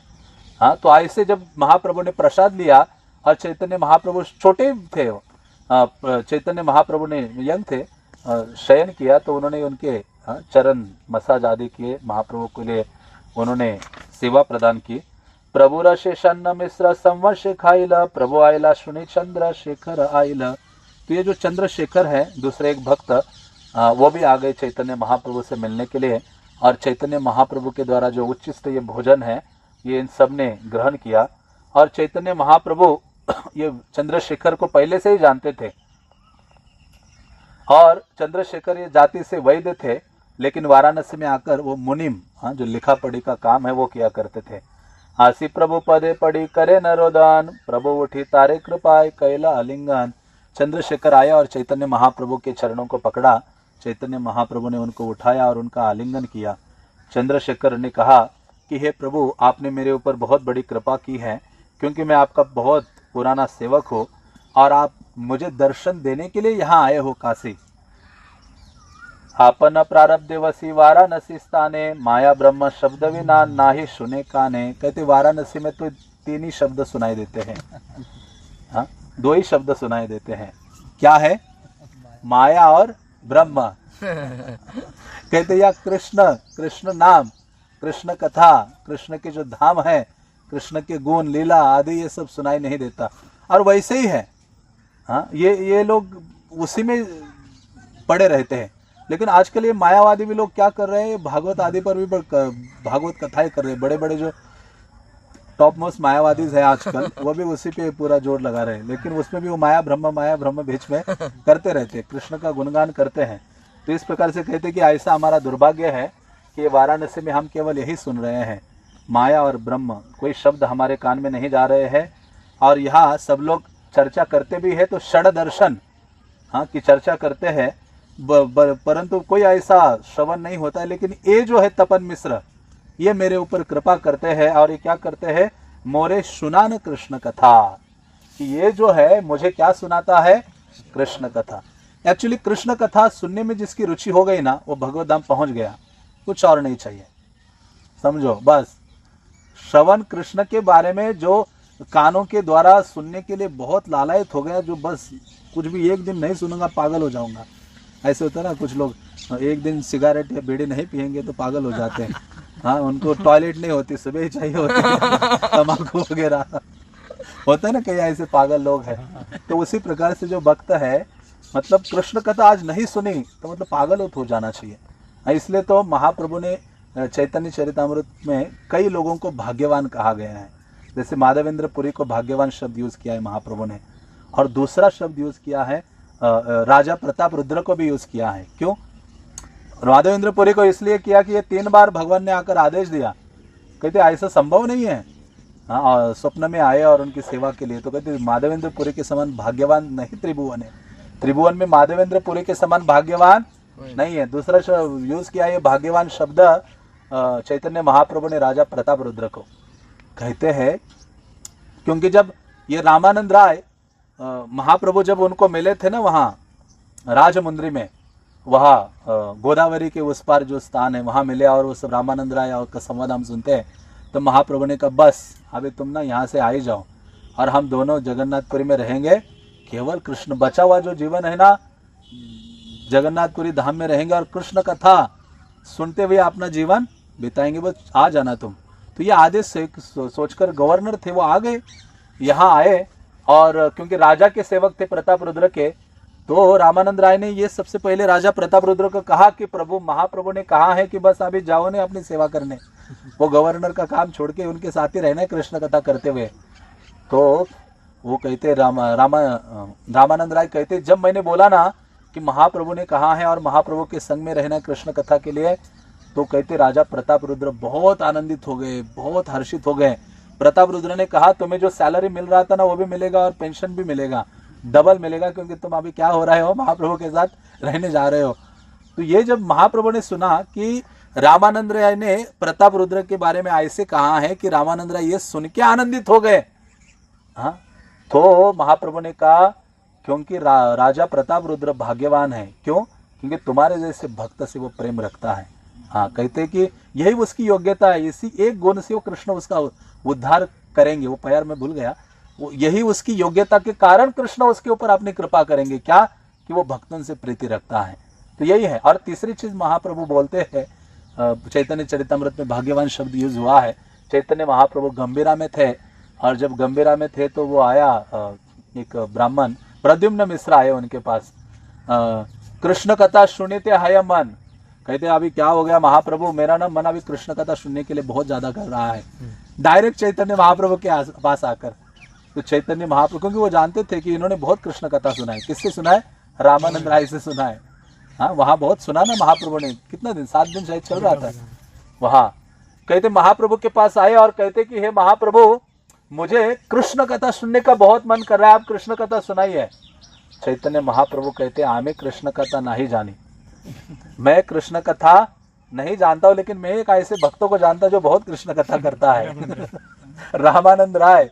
जगन्नाथ वल्लभ गार्डन में जाके सुनो। लेकिन वहाँ वो बोलने से पहले महाप्रभु ने कहा जहाँ जिसका मन कृष्ण कथा सुनने के लिए बहुत लालायित हो गया है, वो बहुत भाग्यवान व्यक्ति है, उसके समान कोई भाग्यवान नहीं है। तो महाप्रभु क्या दर्शाते हैं कि बस यही है, श्रवण करेगा तो भगवत धाम जाएगा। हाँ, मतलब जिसकी रुचि हो गई ना कृष्ण के, मतलब जीवन इसलिए है, जैसे परीक्षित महाराज ने सुन के तो भगवत धाम चले गए। तो इसलिए जिससे आप प्रेम करते हो तो उनके बारे में जानने की इच्छा होती है कि नहीं होती आपकी?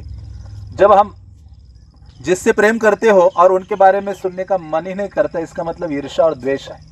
जैसे हम किसी से ईर्ष्या करते, कोई उसका नाम ले ले, उसका थोड़ा सा गुणगान कर ले, तो हमें लगे क्या हम दोष निकालेंगे उसमें, है ना। मतलब सुनने का मन नहीं करता ना, कोई उस व्यक्ति का नाम लेता है जिससे हम नफरत करते हैं। तो उसी प्रकार से जब हम कृष्ण से प्रेम करना चाहते हैं या प्रेम रखते हैं, तो उसका लक्षण क्या है?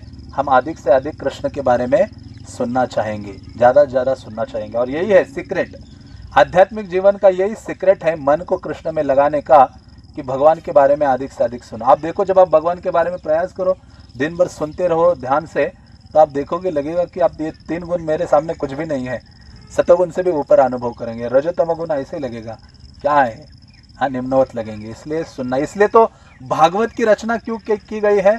तदा रजोस्तमो भावा कामलोभा तयश्चेय। हाँ, अनर्थो उपशमम साक्षात भक्ति योगम आदक्षजे। ऐसा कहते भागवत की रचना इसलिए है कि हृदय में जो अनर्थ है ना उसको उखाड़ के फेंकने के लिए है, और अधोक्षज कृष्ण के प्रति भक्ति की स्थापना हृदय में करने के लिए, इसलिए कृष्ण कथा है। तो इसलिए ये जो कृष्ण कथा है उसको सुनने के लिए हमें ये नहीं होना चाहिए, आलसी नहीं होना चाहिए, और जब भी मिले मौका सुनते रहना चाहिए। तो इसलिए वो भाग्यवान है। और वो बेचारे वो दुखी हो रहे हैं वहाँ वाराणसी में, ऐसे स्थान में डाल दिया कि जहाँ केवल माया माया ब्रह्म ब्रह्म। हाँ हाँ, तो कृष्ण के बारे में सुने, हम महाप्रभु का चरित्र सुने। मतलब मैं सोचता हूँ जितना ये गौड़िया संप्रदाय में है ना कथा, वो किसी जगह नहीं है।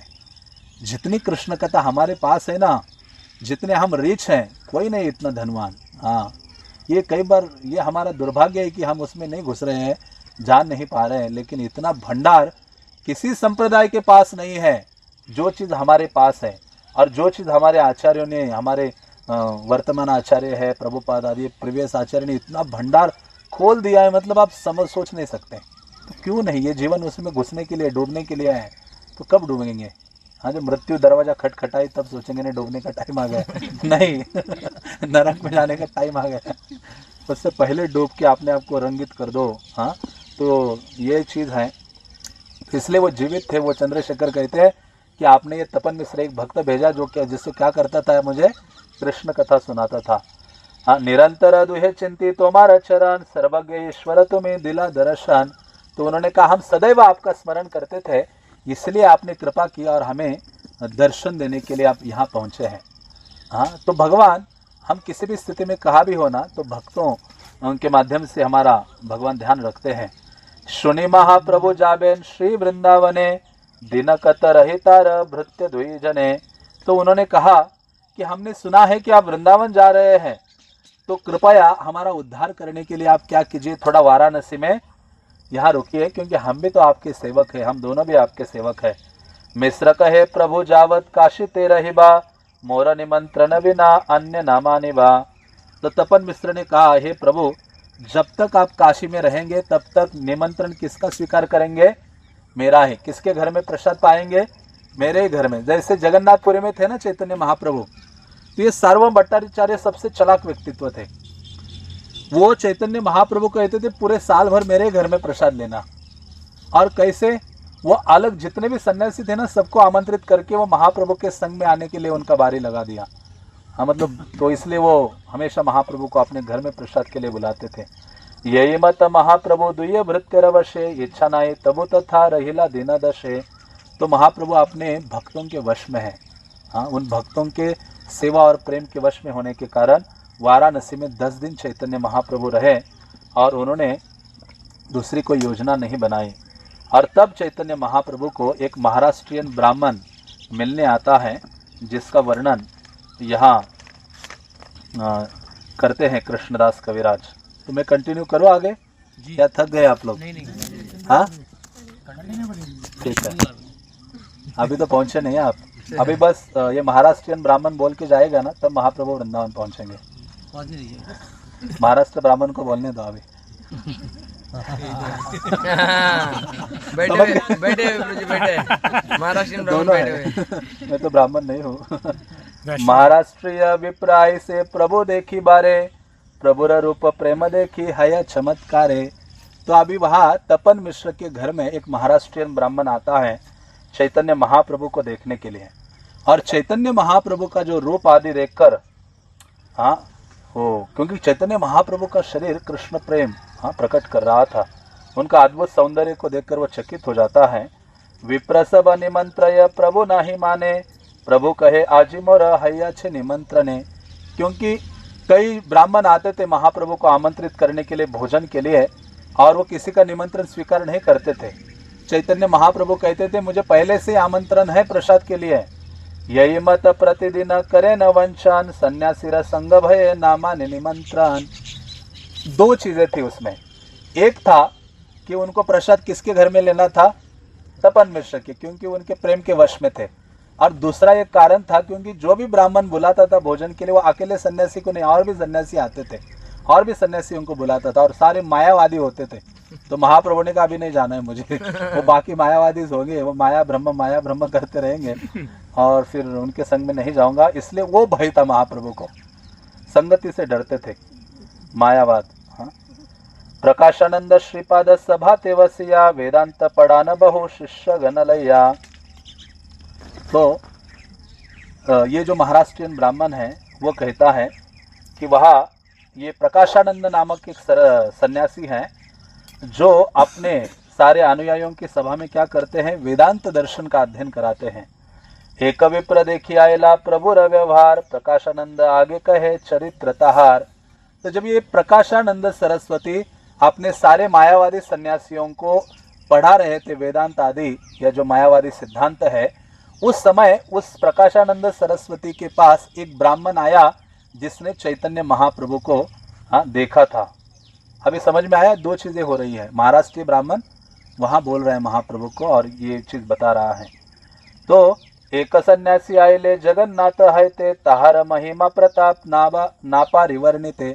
तो उस ब्राह्मण ने उस प्रकाशानंद सरस्वती जो मायावादियों का लीडर था उसको कहा कि जगन्नाथपुरी से एक सन्यासी आया है जिसका जो यश है, प्रभाव है, शक्ति सामर्थ्य है, बहुत अधिक है।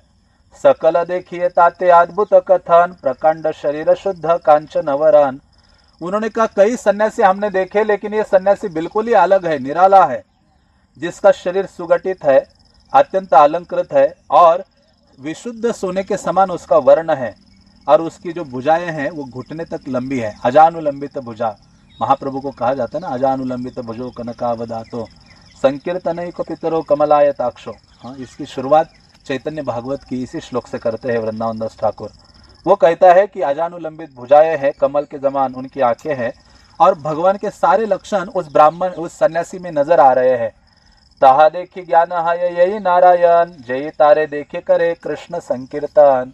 तो उस ब्राह्मण ने प्रकाशानंद सरस्वती को कहा कि उस सन्यासी को देखकर लगता है कि ये साक्षात नारायण है और जो भी उस सन्यासी को देखता है उसके मुख में कृष्ण संकीर्तन निकलता है, कृष्ण का नाम निकलता है। और ऐसा ये जो व्यक्ति है सारे महाभागवत के जो लक्षण है वो सन्यासी प्रकट कर रहा है। निरंतर कृष्ण नाम जीवा तार गाय, दुई नेत्रे अश्रु है गंगा धारा प्राय। उस सन्यासी की जो जीव है, जिभा सदैव कृष्ण नाम का उच्चारण करती है और उसकी आंखों से इतने अश्रु निकलते मानो गंगा की धारा बह रही हो। क्षणे नाचे हास्य गाय करे क्रंदन, क्षणे होंकार करे सिंह गर्जन। तो कभी वो सन्यासी हंसता है, नाचता है, गाता है और सिंह के समान गर्जना करता है। जगत मंगल तार कृष्ण चैतन्य नाम, नाम रूप गुण तार सब अनुपम। और सारे जगत का शुभ करने के लिए वो वास्तव में है और उनका नाम क्या है? श्री कृष्ण चैतन्य है और उनके नाम रूप गुण लीला सब अद्भुत है। देखिले से जाने तारा ईश्वर रीति, अलौकिक कथा सुनी जे करे प्रतीति। तो उन्होंने कहा कि उनको देखने से ऐसे जान पड़ता है कि वो कौन है, साक्षात भगवान है। तो जब ये विवरण उस प्रकाशानंद सरस्वती ने सुना तो वो खूब हंसने लगे और चैतन्य महाप्रभु का उपहास और निंदा करते हुए वो बोले, क्योंकि ये जो मायावादी है, इसलिए तो भक्तों को चैतन्य महाप्रभु ने कहा ना, मायावादी है कृष्ण अपराधी, कि मायावादियों का संग नहीं करना है, वो कृष्ण के अपराधी है। हाँ, भगवान का रूप गुण लीला ये सब माया कहते हैं। हाँ, भगवान का देह विग्रह सब माया का रूप है। तो इस प्रकार से वो हंसने लगे चैतन्य महाप्रभु का उपहास करते हुए। और उन्होंने कहा, हाँ मैंने भी सुना है, एक बंगाली सन्यासी आया है, जगन्नाथपुरी में रहता है, बहुत भावुक है और उसने जो भारतीय संप्रदाय है, निम्न सन्यासी संप्रदाय है, वहाँ से उसने केशव भारती से सन्यास लिया है और ढोंगी सन्यासी है वो। और वो कहते हैं ये चैतन्य उसका नाम है और वो गांव-गांव में भ्रमण करता रहता है और भावुक होकर लोगों को इकट्ठा करता है। लोग भी भावुक और पागल होते हैं, उसके पीछे नाचने लगते हैं, गाने लगते हैं और ये अलग अलग देशों में, गाँव में चला जाता है। और लोग क्या करते हैं, उसका नाच गान ये सब देखकर सोचते हैं कि ये भगवान है। वो अपने योग शक्ति से सबको सम्मोहित करता है, मोहित करता है। और इतना ही नहीं कहते, जगन्नाथपुरी में जो सबसे बड़ा विद्वान था सार्वभौम भट्टाचार्य, हाँ, वो भी इसके संग में पागल हो गया है। तो ऐसे प्रकाशानंद सरस्वती ने कहा और कहा, सन्यासी नाम मात्र यह महा इंद्रजाली, काशीपुरे नाबिका में तार भाव काली। कहते हैं कि इसका नाम तो सन्यासी है, लेकिन ये बहुत बड़ा जादूगर है, महा इंद्रजाली। हाँ, महा इंद्रजाली है। और ये काशीपुर में, काशी में आया है अपनी भावुकता बेचने के लिए। हाँ, मतलब भावुकता के जो फल है। हाँ, लेकिन यहाँ कोई उसको खरीदने वाला नहीं है। वेदांत श्रवण कर ना जाय तार पाश, उच्छल लोक संगे दुई लोकनाश। जो ब्राह्मण एक विप्र प्रकाशानंद के पास आया था, कहते ये प्रकाशानंद सरस्वती कहते तुम उनके पास मत जाओ सुनने के लिए, तुम यहाँ वेदांत हमारे पास रह के सुनो, उसका संग मत करो, क्योंकि जब उस चैतन्य का संग करोगे तो इस लोक में और परलोक में भी क्या हो जाएगा, विनाश हो जाएगा। हाँ, तो इस प्रकार से वो उसको बोल रहा था। और ये तो सुनी से विप्र महा दुख पायला, कृष्ण कृष्ण कहिए तथा हैते उठी गेला। और ये प्रकाशानंद सरस्वती ने जिस ब्राह्मण को ये बात बोली थी, हाँ, वो भक्त था, और वो कृष्ण कृष्ण कहते हुए वहां से निकल जाता है दुखी होकर। प्रभु दर्शन शुद्ध हया चेतारमान, प्रभु आगे दुखी हया करे विवरण। और वही चैतन्य महाप्रभु के आगे आकर वो बता रहा है। ये सुनकर चैतन्य महाप्रभु मुस्कुराए। ये चीज़ वो महाराष्ट्रीय ब्राह्मण ने चैतन्य महाप्रभु को बोला, और ये सुनकर चैतन्य महाप्रभु आनंदित मुस्कुराते हंसते हैं। और उस ब्राह्मण से चैतन्य महाप्रभु बोलते हैं, चैतन्य महाप्रभु कहते हैं, उस ब्राह्मण ने कहा, वो ब्राह्मण महाप्रभु से बोला। तब चैतन्य महाप्रभु को वो ब्राह्मण कहता है कि जैसे मैंने आपके बारे में उनको कहा था, आपका बारे में बोला, तो तुरंत ही उसने कहा कि हाँ, मैं वो चैतन्य उनको जानता हूँ, सन्यासी के बारे में मैंने सुना है। और फिर उन्होंने आपके दोषों को गिनते हुए उसने 3 बार चैतन्य चैतन्य नाम का उच्चारण किया। यद्यपि उसने आपका नाम 3 बार लिया, किंतु कृष्ण का नाम 1 बार भी नहीं लिया, क्योंकि उसने तिरस्कार करके आपका नाम लिया, अतः मुझे बहुत दुख हुआ। ये महाराष्ट्रीय ब्राह्मण ने कहा, क्योंकि ये जो मायावादी है ये भगवान के नाम नहीं लेते हैं, वो ये ब्रह्म, चैतन्य, परमात्मा और ऐसे ये जो सारे नाम है ना, उन्हीं नामों का उच्चारण करते हैं। तो इसलिए वो ब्राह्मण कहता है, मैं अत्यधिक दुखी हो गया और इसलिए आपके पास आया हूँ। हे प्रभु, आपको देखकर क्या होता है, आपको देखकर कृष्ण का नाम लेने की प्रेरणा प्राप्त हो जाती है। प्रभु कहे मायावादी कृष्ण अपराधी, ब्रह्म आत्मा चैतन्य कहे निरवधि। चैतन्य महाप्रभु ने कहा, ये मायावादी कृष्ण के अपराधी है और ये तीनों नामों का जप करते रहते हैं। ये है ब्रह्म, आत्मा और चैतन्य। आतयवतार मुखे नाई से कृष्ण नाम, कृष्ण नाम कृष्ण स्वरूप द्वित समान। तो ऐसे ये मायावादी के मुख में कभी कृष्ण का नाम नहीं आएगा, क्योंकि वो अपराधी हैं, और कृष्ण का नाम, कृष्ण का रूप, कृष्ण का जो गुण है वो सारे एक जैसे हैं। उन्होंने कहा, चैतन्य महाप्रभु ने कहा कि कृष्ण का जो नाम है, विग्रह है, स्वरूप है, वो तीनों एक है, इसमें कोई अंतर नहीं है। हाँ, उनका जो ध्येय है और भगवान कृष्ण में कोई अंतर नहीं है। तो इस प्रकार से थोड़ी फिलोसॉफिकल चर्चा चैतन्य महाप्रभु ने उनसे की। चैतन्य महाप्रभु ने वो श्लोक कोट किया, नाम चिंतामणि कृष्ण चैतन्य रस विग्रह, और उनको समझाया कि किस प्रकार से नाम चिंतामणि है, सारे रसों का आगार है भगवान का नाम, पूर्ण शुद्ध है, नित्य मुक्त आदि है। तो नाम के बारे में चैतन्य महाप्रभु ने बोला, और चैतन्य महाप्रभु उनको कहने लगे कि भगवान के जो लीलाएँ हैं, कार्यकलाप है, वो कोई अपने भौतिक इंद्रियों से नहीं जान सकता, उसके लिए दिव्य इंद्रियों की आवश्यकता है। चैतन्य महाप्रभु ने फिर वो फेमस श्लोक कोट किया। मैं कुछ स्किप तो नहीं कर रहा हूँ, लेकिन बोलते हुए जा रहा हूँ। तो चैतन्य महाप्रभु ने फिर वो फेमस श्लोक कोट किया, अतः श्री कृष्ण नामादि न भवेद ग्राह्यम इंद्रिय, सेवन मुखे ही जीवादो स्वयं एतत् स्फुरति अध। कि भगवान का नाम रूप गुण लीला अपने भौतिक इंद्रियों से हम नहीं जान सकते। कैसे जान सकते हैं? सेवन मुखे ही जीवादो, जब सेवा करेंगे तो उसके द्वारा ही हम जान पाएंगे।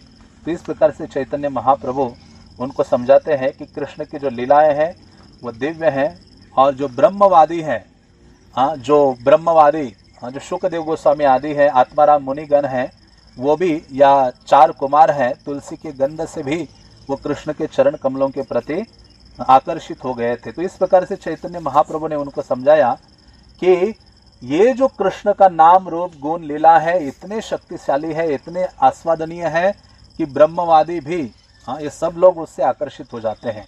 ये बोलकर चैतन्य महाप्रभु ने क्या कहा, भारी भोजा लैया इलाके मने लैया जाब। फिर ये सब चीजें महाप्रभु ने उस ब्राह्मण को बोली, सारे सिद्धांत बोले, और चैतन्य महाप्रभु ने कहा कि मैं तो काशी में आया हूँ, हाँ, इस प्रेम के भावों को बेचने के लिए आया हूँ, मतलब भक्ति देने के लिए आया हूँ, भगवत प्रेम देने के लिए आया हूँ, और मुझे यहाँ कोई भी ग्राहक नहीं मिल रहा है। तो मैं इसको, यदि कोई मुझे नहीं मिलेगा तो इस प्रेम को क्या करूँगा, मैं अपने साथ वापस लेकर जाऊँगा। भारी भोजा लैया आयला के मने लैया जाब, अल्प स्वल्प मूल्य पायले एथा ही बेचिब। चैतन्य महाप्रभु ने कहा, इतने दूर से मैं आया हूँ, कृष्ण, हाँ, प्रेम लेकर आया हूँ, और ये मैं सबको देना चाहता हूँ, लेकिन यहाँ काशी में मुझे कोई नहीं मिल रहा है। लेकिन यदि कोई थोड़ा सा भी मूल्य मुझे देता है, हाँ, भक्ति के लिए मूल्य क्या है, श्रद्धावान जन है भक्ति अधिकारी, हाँ, भक्ति के अधिकारी है जिनके पास, महाप्रभु कहते हुए थोड़ी भी श्रद्धा मुझे प्राप्त हो जाए, थोड़ी भी श्रद्धा किसी के पास होगी, हाँ, तो मैं उसको ये जो बेचने के लिए मैं आया हूँ वो प्रदान करूंगा। महाप्रभु ने तो जिनके पास श्रद्धा नहीं थी ऐसे पशु पक्षियों को भी वहां प्रेम दे दिया था झारखंड में, लेकिन यहाँ मनुष्यों से क्या महाप्रभु चाहते, थोड़ा सा श्रद्धा। तो कहते मैं दे दूंगा। ये तबली से विप्र आत्मसात करी, प्राते उठी मथुरा चलेला गौर हरि, हरि बोल। हाँ, तो ये बोलकर चैतन्य महाप्रभु, मतलब देखो चैतन्य महाप्रभु भी जिद्दी हैं। कहते इतना बोझा प्रेम का मैं लेके आया हूँ, कहाँ से लेके आया हूँ, गोलोक के प्रेमधन, गोलोक से लेके आया हूँ इतना बड़ा बोझ कृष्ण प्रेम, अभी यहाँ मैं बांट के ही जाऊंगा, वापस नहीं ले जाऊंगा। तो मतलब बहुत सरल है, थोड़ा भी महाप्रभु के प्रति हम सेवा और प्रेम की भावना दिखाते, श्रद्धा की भावना दिखाते, तो वो प्रेम हम सरलता से प्राप्त कर सकते हैं।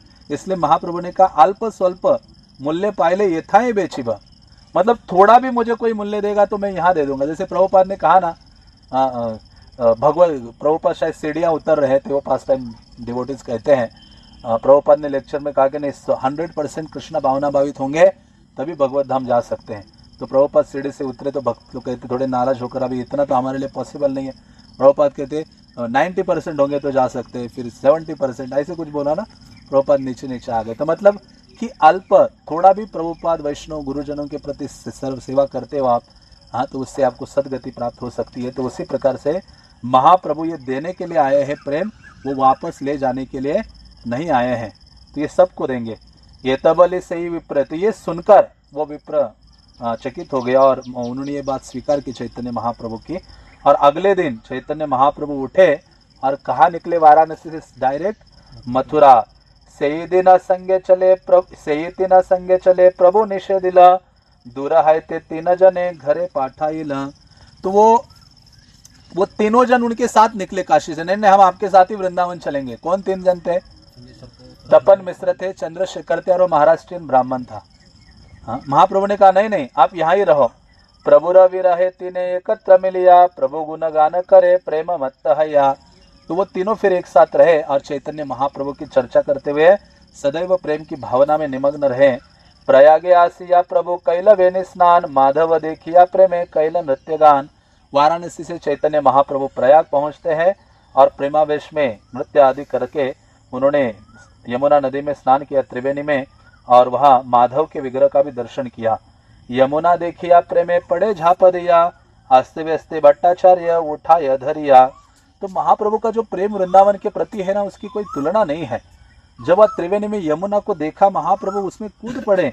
वो अच्छा है कि बलभद्र भट्टाचार्य ने उनको पकड़ लिया और ऊपर लेकर आ गए। उसी प्रकार से महाप्रभु की यात्रा कैसे खत्म हुई जानते हैं, यही चक्कर में यमुना में कूद पड़े। भावावेश में आ जाते थे और यमुना में कूद पड़ते थे आलिंगन करने के लिए यमुना के जल में। और ये बलभद्र भट्टाचार्य कहते अभी ज़्यादा देर यहाँ रहेंगे ना मुश्किल ही हो जाएगा। उनको फिर निकाल दिया कि अभी आपकी यात्रा खत्म हो गई, क्योंकि आप बार बार क्या कर रहे हो, यमुना में भावावेश में आकर गिर पड़ रहे हो। तो आखिरी में वर्णन आता है कि फिर बलभद्र भट्टाचार्य उनको लेकर एक कोने में लेकर बाहर ले जाते ब्रज से। फिर महाप्रभु थोड़े से शांत हो जाते, क्योंकि भाव विभोर रहते। ब्रज में जितने भी समय महाप्रभु रहे, हाँ, पूर्ण रूप से भाव विभोर थे। और उनका ये इमली तला, अक्रूर घाट, ये सब उनके महाप्रभु के फेवरेट प्लेस है, जहाँ महाप्रभु बैठा करते थे, दिन भर बैठकर हरिनाम लेते थे, इमली तला और अक्रूर घाट वादी में। यही मत 3 दिन प्रयागे रहिला, कृष्ण नाम प्रेम दिया लोक निस्तारिला। इस प्रकार से चैतन्य महाप्रभु प्रयाग में 3 दिन रहे और कृष्ण नाम प्रेम आदि देकर सबका उद्धार किया। मथुरा चलिते पथे जथा रही जाए, कृष्ण नाम प्रेम दिया लोके रहना चाहे। आहा, महाप्रभु जहाँ जहाँ रास्ते में निकल पड़े मथुरा के, अभी मथुरा नजदीक आने वाली है, उनका भाव अभी बढ़ रहा है।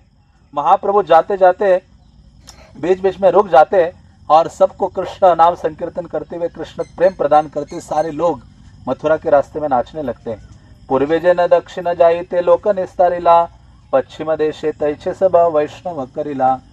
ये पाश्चात्य देश, पश्चिम देश है ये वृंदावन मथुरा, इसलिए तो इसका उद्धार करने के लिए रूप सनातन को भेजा था। हाँ, प्रभुपाद के लिए पाश्चात्य देश क्या था? हाँ, जब सीसी में वर्णन आता है महाप्रभु को पाश्चात्य जगत की चिंता थी, तो ये वाला हाँ पश्चिम देश, इधर ये उत्तर भारत जो है, तो यहाँ रूप सनातन आदि को भेजते हैं। तो इस प्रकार यहाँ भी उन्होंने उद्धार किया, जैसे उन्होंने उद्धार किया था दक्षिण भारत में लोगों का। पथे जाया जाया हय यमुना दर्शन, ताजा पदिया पड़े प्रेम अचेतन।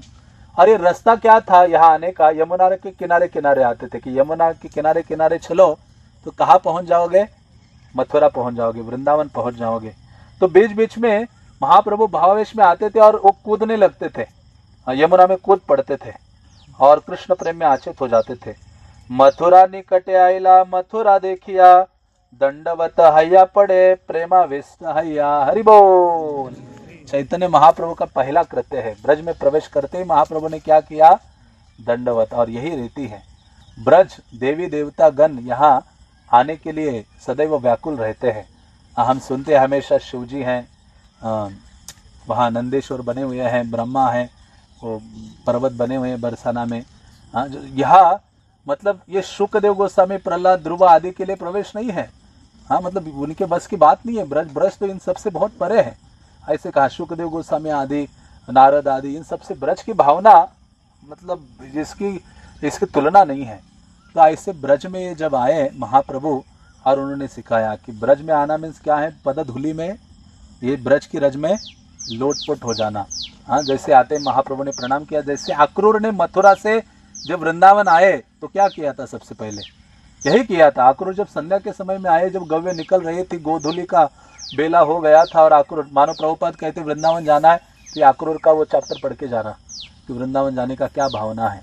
तो अक्रूर जब प्रवेश किए और देखा ब्रज को, सब जगह दूध से जमीन सिंचित हो गई है और सब जगह कृष्ण के जो वज्र आदि से अंकित जो चरण चिन्ह है वो दिख रहे थे। ऐसे बिल्कुल मनो कोई उसके ऊपर पाँव नहीं रख रहा था, गाय भी पाँव नहीं रखे, सब करोड़ों करोड़ों गाय चल रहे थे, लेकिन कृष्ण के चरण चिन्ह जहाँ पड़े थे कोई उसके ऊपर पाँव नहीं रख रहा था। इतने अद्भुत थे।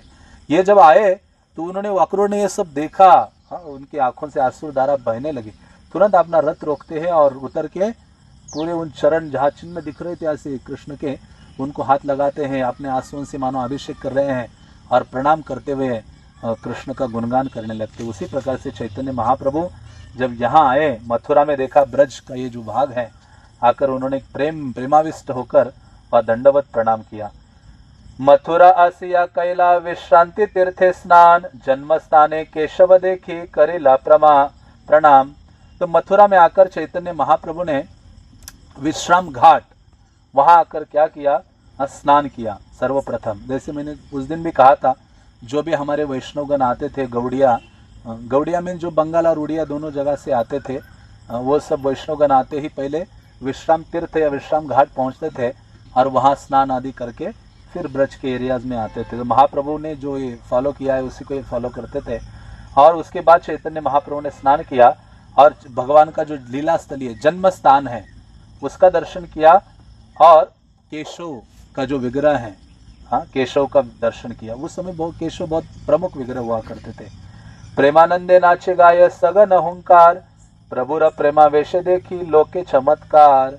जब चैतन्य महाप्रभु ने केशव जी का दर्शन किया और चैतन्य महाप्रभु नाचने लगे, गाने लगे, जोर जोर से हुंकार भरने लगे और प्रेमावेश की इस भावना को देखकर सभी लोग चकित हो गए, क्योंकि अभी महाप्रभु ब्रज में आ ही गए थे।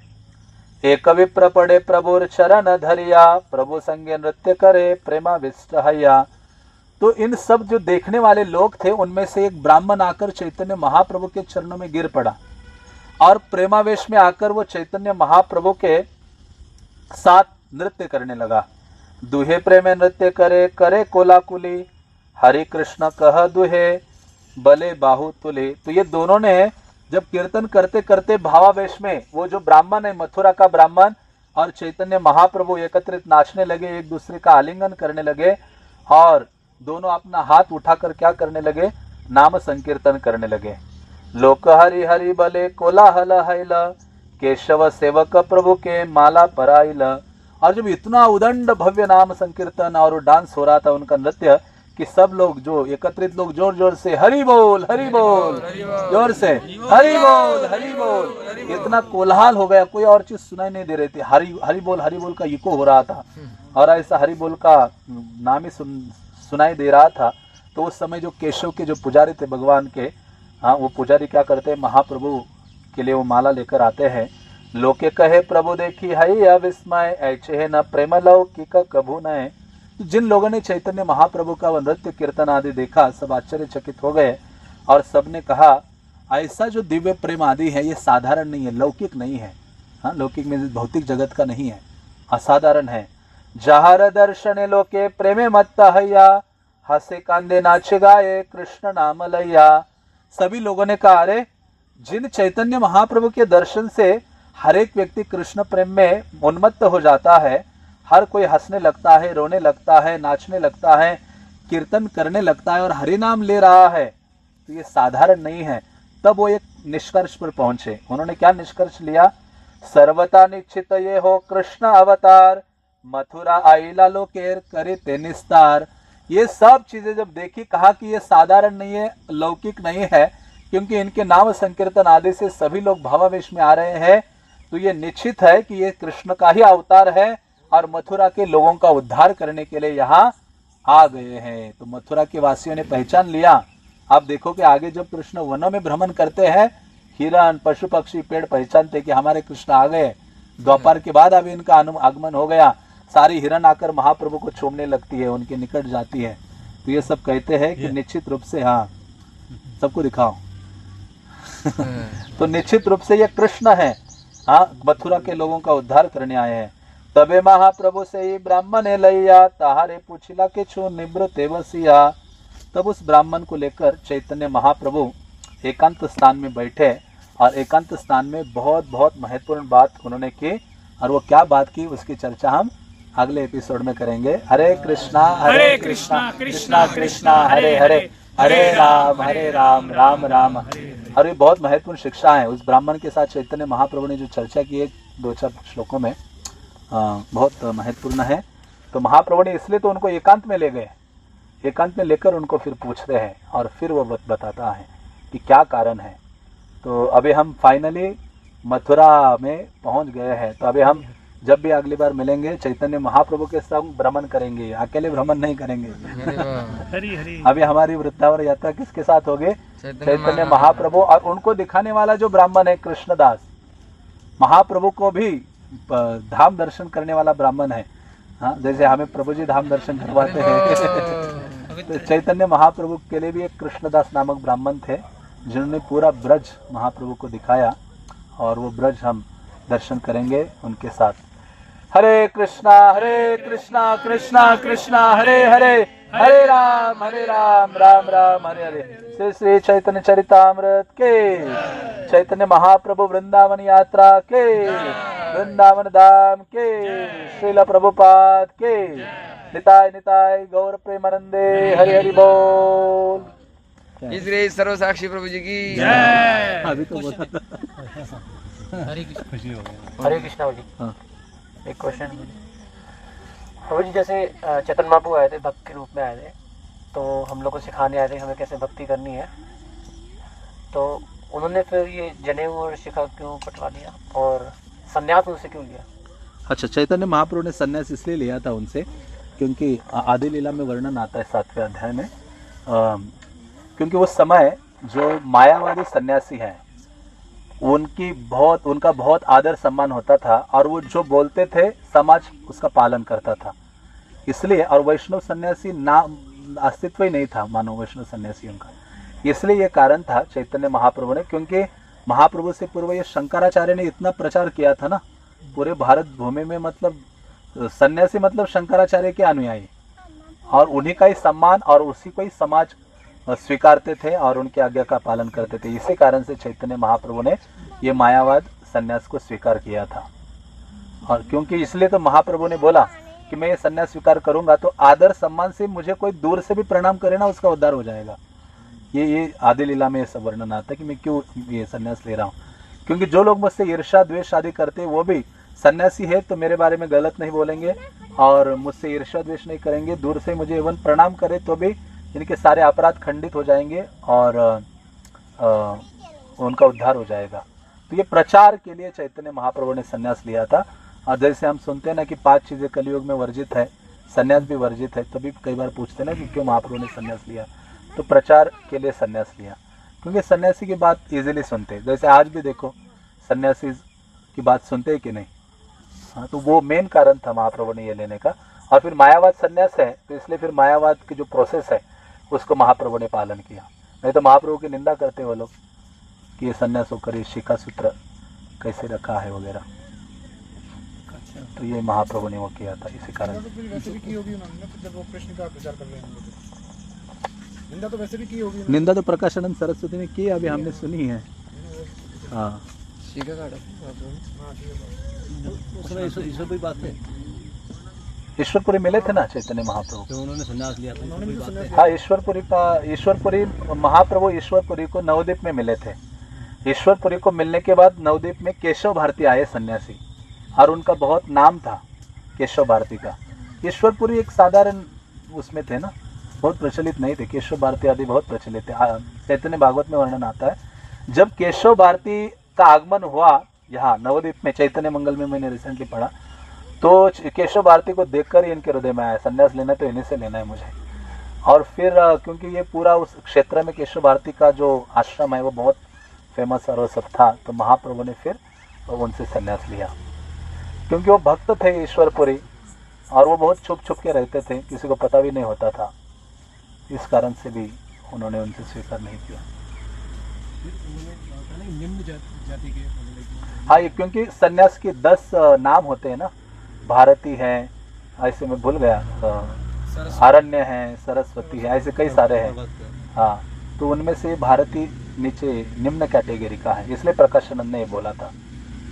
और इसलिए सार्वभौम भट्टाचार्य भी तो कह रहे थे कि आपको मैं थोड़ा उन्नत संन्यास फिर से संन्यास देता हूँ, वेदांत वगैरह पढ़ के तुम थोड़ा क्वालिफाइड हो जाओगे और तो उन्नत हायर संन्यास दूंगा तो और थोड़ा और आदर सम्मान मिलेगा, भट्टाचार्य कह रहे थे। तो महाप्रभु ने कहा नहीं ठीक है, आप मुझे सुनाओ, तो क्या आप वेदांत पढ़ाओ। महाप्रभु बैठे 7 दिन या 9 दिन वहाँ जगन्नाथ मंदिर के कोने में, और बलभद्र सार्वभौम भट्टाचार्य सुनाते गए। जय हो, मोर है वहाँ बहुत सारे। तो फिर महाप्रभु ने सुना और उन्होंने कहा कुछ समझ में आया, कहते सब कुछ समझ में आया, लेकिन जो आपने बोला ना वो समझ में नहीं आया। जो शास्त्र के मूल शब्द हैं वो सारा सार उसका सब समझ में आया। तब महाप्रभु ने फिर व्याख्या की, तो कहते ऐसी व्याख्या केवल भगवान ही कर सकते हैं और आप साक्षात कृष्ण हो। आत्माराम श्लोक की जो इतनी व्याख्या करे, हाँ, तो वो चकित हो गए, तो शरणागत हो गए, कहते नहीं बस आपके चरण। और फिर महाप्रभु को कब विश्वास हो गया कि ये भक्त बन गया, अभी पूरी तरह से चेंज हो गया, जब चैतन्य महाप्रभु एक दिन सुबह सुबह बहुत अर्ली मॉर्निंग उठ के सार्वभौम भट्टाचार्य के घर में गए, तो ये सो ही रहे थे और सोते हुए उठते ही कृष्ण कृष्ण कहने लगे, तो कहते अभी भक्त बन गया। उसके बाद कहते फिक्स भक्त कब बन गया, जब महाप्रभु जगन्नाथ का प्रसाद लेके आए दर्शन करके, और सार्वभौम भट्टाचार्य के सामने ऐसे रखा कि जगन्नाथ प्रसाद है, और देखते ही मतलब मुंह नहीं धोया था उन्होंने, वैसे सार्वभौम भट्टाचार्य ने खाया। कहते सार्वभौम हाइल वैष्णव, महाप्रभु ने कहा अभी कोई बचा ही नहीं, अभी कुछ लेश भी नहीं बचा कि ये मायावादी है, अभी ये पूर्ण रूप में भक्त हुआ है, क्योंकि इसका भेद किस में हो गया है, जगन्नाथ प्रसाद और कृष्ण में। तो इस प्रकार से महाप्रभु देखते थे। ऐसा है ये महाप्रभु का चरित्र। वैसे महाप्रभु कितना विस्तृत चरित्र है, कितना अद्भुत है, विशेष है। इसमें नरसिंहानंद ब्रह्मचारी भी वो बनाते हैं, रास्ता हाँ, वो मैंने उस दिन डिस्कस नहीं किया है, तो वो स्किप किया था मैंने, क्योंकि मैं जब देखता हूँ आपका टॉलरेंस भी देखता रहता है ना वक्ता। नहीं, कुछ बहुत मेरा मन तो हर प्यार के साथ होता है, मतलब मुझे तो खुद को अच्छा लगता है जब हर प्यार का वर्णन मतलब पढ़ते हुए बोलते हुए जाओ आराम से। कृष्ण को कहा इतना कहाँ दौड़ के जाना है, हमें कृष्ण के पास ही तो जाना है, तो कृष्ण के साथ चलो। तो फिर तो वो वर्णन था, क्योंकि मैंने वो वर्णन भी विस्तृत से करता कि कैसे वो नवद्वीप के लोग महाप्रभु जब आए वहाँ विद्यावाचस्पति के घर में आए, नवद्वीप के सारे लोग कोई मटकी को नीचे करके नदी में कूद रहा है, नाव ओवरलोडेड हो जा रही है, वो सब पहुंच गए थे ना। उसके बाद महाप्रभु कौन थे, उनके घर आए, तब प्रद्युम्न ब्रह्मचारी, उनके कई सारे 3 नाम थे, नरसिंहानंद ब्रह्मचारी भी था क्योंकि नरसिम्हा के भक्त थे वो। तो उन्होंने ऐसे ध्यान में जो महाप्रभु कहाँ पहुंचेंगे तो वो मानसिक ही रास्ता बनाया रत्ना आदि का, वृंदावन तक रोड बनाने का वो सोच रहे थे महाप्रभु के लिए मन में ही। तो बड़े हीरे मोती सब डाल के रास्ता बनाया, वो वृंदावन तक जा ही नहीं रहा था, वो कानाई नटशाला तक ही जा रहा था। उससे आगे पूरा जोर लगे थे मानसिक रोड बनाने का, वो हाईवे आगे पहुंच नहीं रहा था, बन ही नहीं रहा था। तब उन्होंने नवद्वीप वासियों को बोला कि महाप्रभु तो कानाई नटशाला तक जाने वाले, उससे आगे उनका जाना नहीं है। फिर महाप्रभु वहां से शांतिपुर आते हैं, और फिर शांतिपुर आकर फिर ये रघुनाथ दत्त गोस्वामी भी उनको मिलते हैं, और फिर महाप्रभु वापस चले जाते हैं। तो ये उस जो पिछला अध्याय हमने चर्चा की थी उसमें भी ये वर्णन है। तो इस प्रकार से है। तो अभी आज का ये अध्याय और आगे एक अध्याय, ये 2 अध्यायों में वृंदावन का वर्णन है, चैतन्य महाप्रभु के भ्रमण का। पिछली बार आपने बताया था जैसे वो महाप्रभु ने किसी का पिंडदान किया था वहाँ पे, क्या नाम है वो, आपने पिता का, यहाँ पे वृंदावन में क्यों नहीं? नहीं, वो पिंडदान के लिए कुछ ऐसे प्लेसेस निश्चित किए गए हैं ना। वृंदावन तो भगवत भक्ति का स्थान है, वो धाम नहीं है ना, वो सारे तीर्थ स्थान है। तो वो गया पिंडदान के लिए है। फिर नाभि गया है एक, विरजा नदी, जहाँ ये जाजपुर है, जाजपुर जानते हो आप, उड़ीसा में है। नाभि गया है, ये जो गया असुर था उसकी नाभि उड़ीसा में गिरी थी, उसका एक बड़ा शरीर था ना। अभी मुझे एग्जैक्टली याद नहीं, भूल गया मैं जगन्नाथ बुक लिख रहा था, कंपाइल कर रहा था, तभी दुनिया भर की चीज़ें पढ़ी थी, क्या क्या कहाँ ना। तो गया सुर के कारण ही तो गया है ना वहाँ, जहाँ भगवान ने अपने चरण वहाँ प्रकट हुए। महाराज गया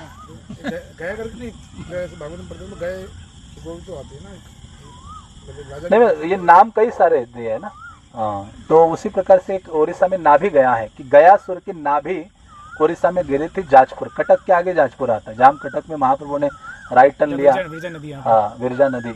हाँ, तो वहाँ आज भी एक छेद है, उसका अद्भुत है। मैं कई यात्रा भी ले गया हूँ कई बार। तो वो जो भी पूजा के लिए जो केले के पत्ते वत्ते जो भी चीजें होती है ना, वो एक बड़ा इतना ही बड़ा गड्ढा है कुएं जैसा, उसमें डालते कई हजारों सालों से डाल रहे, वो नीचे जा रहा है अपने आप, कुछ वो नहीं है। मतलब वो नाभि गया सुर की नाभि है कहते, उसमें डालो वो अंदर ही जाता है, हाँ। तो बड़ा स्थल है, वहाँ की भी बहुत महाप्रभु की तो कई लीला है। वो विरजा नदी से तो बहुत प्रेम हो गया। ये चैतन्य मंगल में ये चीजें आती है, मैं देख रहा हूँ कई चीजें जो यहाँ वर्णित नहीं है वो चैतन्य मंगल में है, कई चीजें यहाँ नहीं तो वो चैतन्य भागवत में है। तो मुझे लग रहा था ना कि ये एक बुक कंपाइल करो, चैतन्य महाप्रभु इन वृंदावन, महाप्रभु का वृंदावन का सारा ना कैसे निकल पड़े। हाँ, सारे तीनों ग्रंथों से लेके सबको मिक्स मिला के, तो क्या ज़्यादा चीज़ें हो जाएगी। तो अच्छा है। तो ऐसा महाप्रभु ने प्रवेश किया है। तो हम जब भी आगे मौका मिलता है महाप्रभु का श्रवण करते हैं हम। आराम से करिए, कोई जल्दी नहीं है, आराम से चल रहा है। ठीक नहीं, लेकिन ये होता है ना, श्रवण करने का एक मानो 1 घंटा 2 घंटा 1.5 घंटा थोड़ा सा वो रहता है, तो इसलिए ओवर फीडिंग भी नहीं होनी चाहिए। नहीं, आप लोग कल ही हम डाउन रहेंगे। ठीक है। हरे कृष्णा। हरे कृष्णा। साक्षी प्रभु की जय। क्या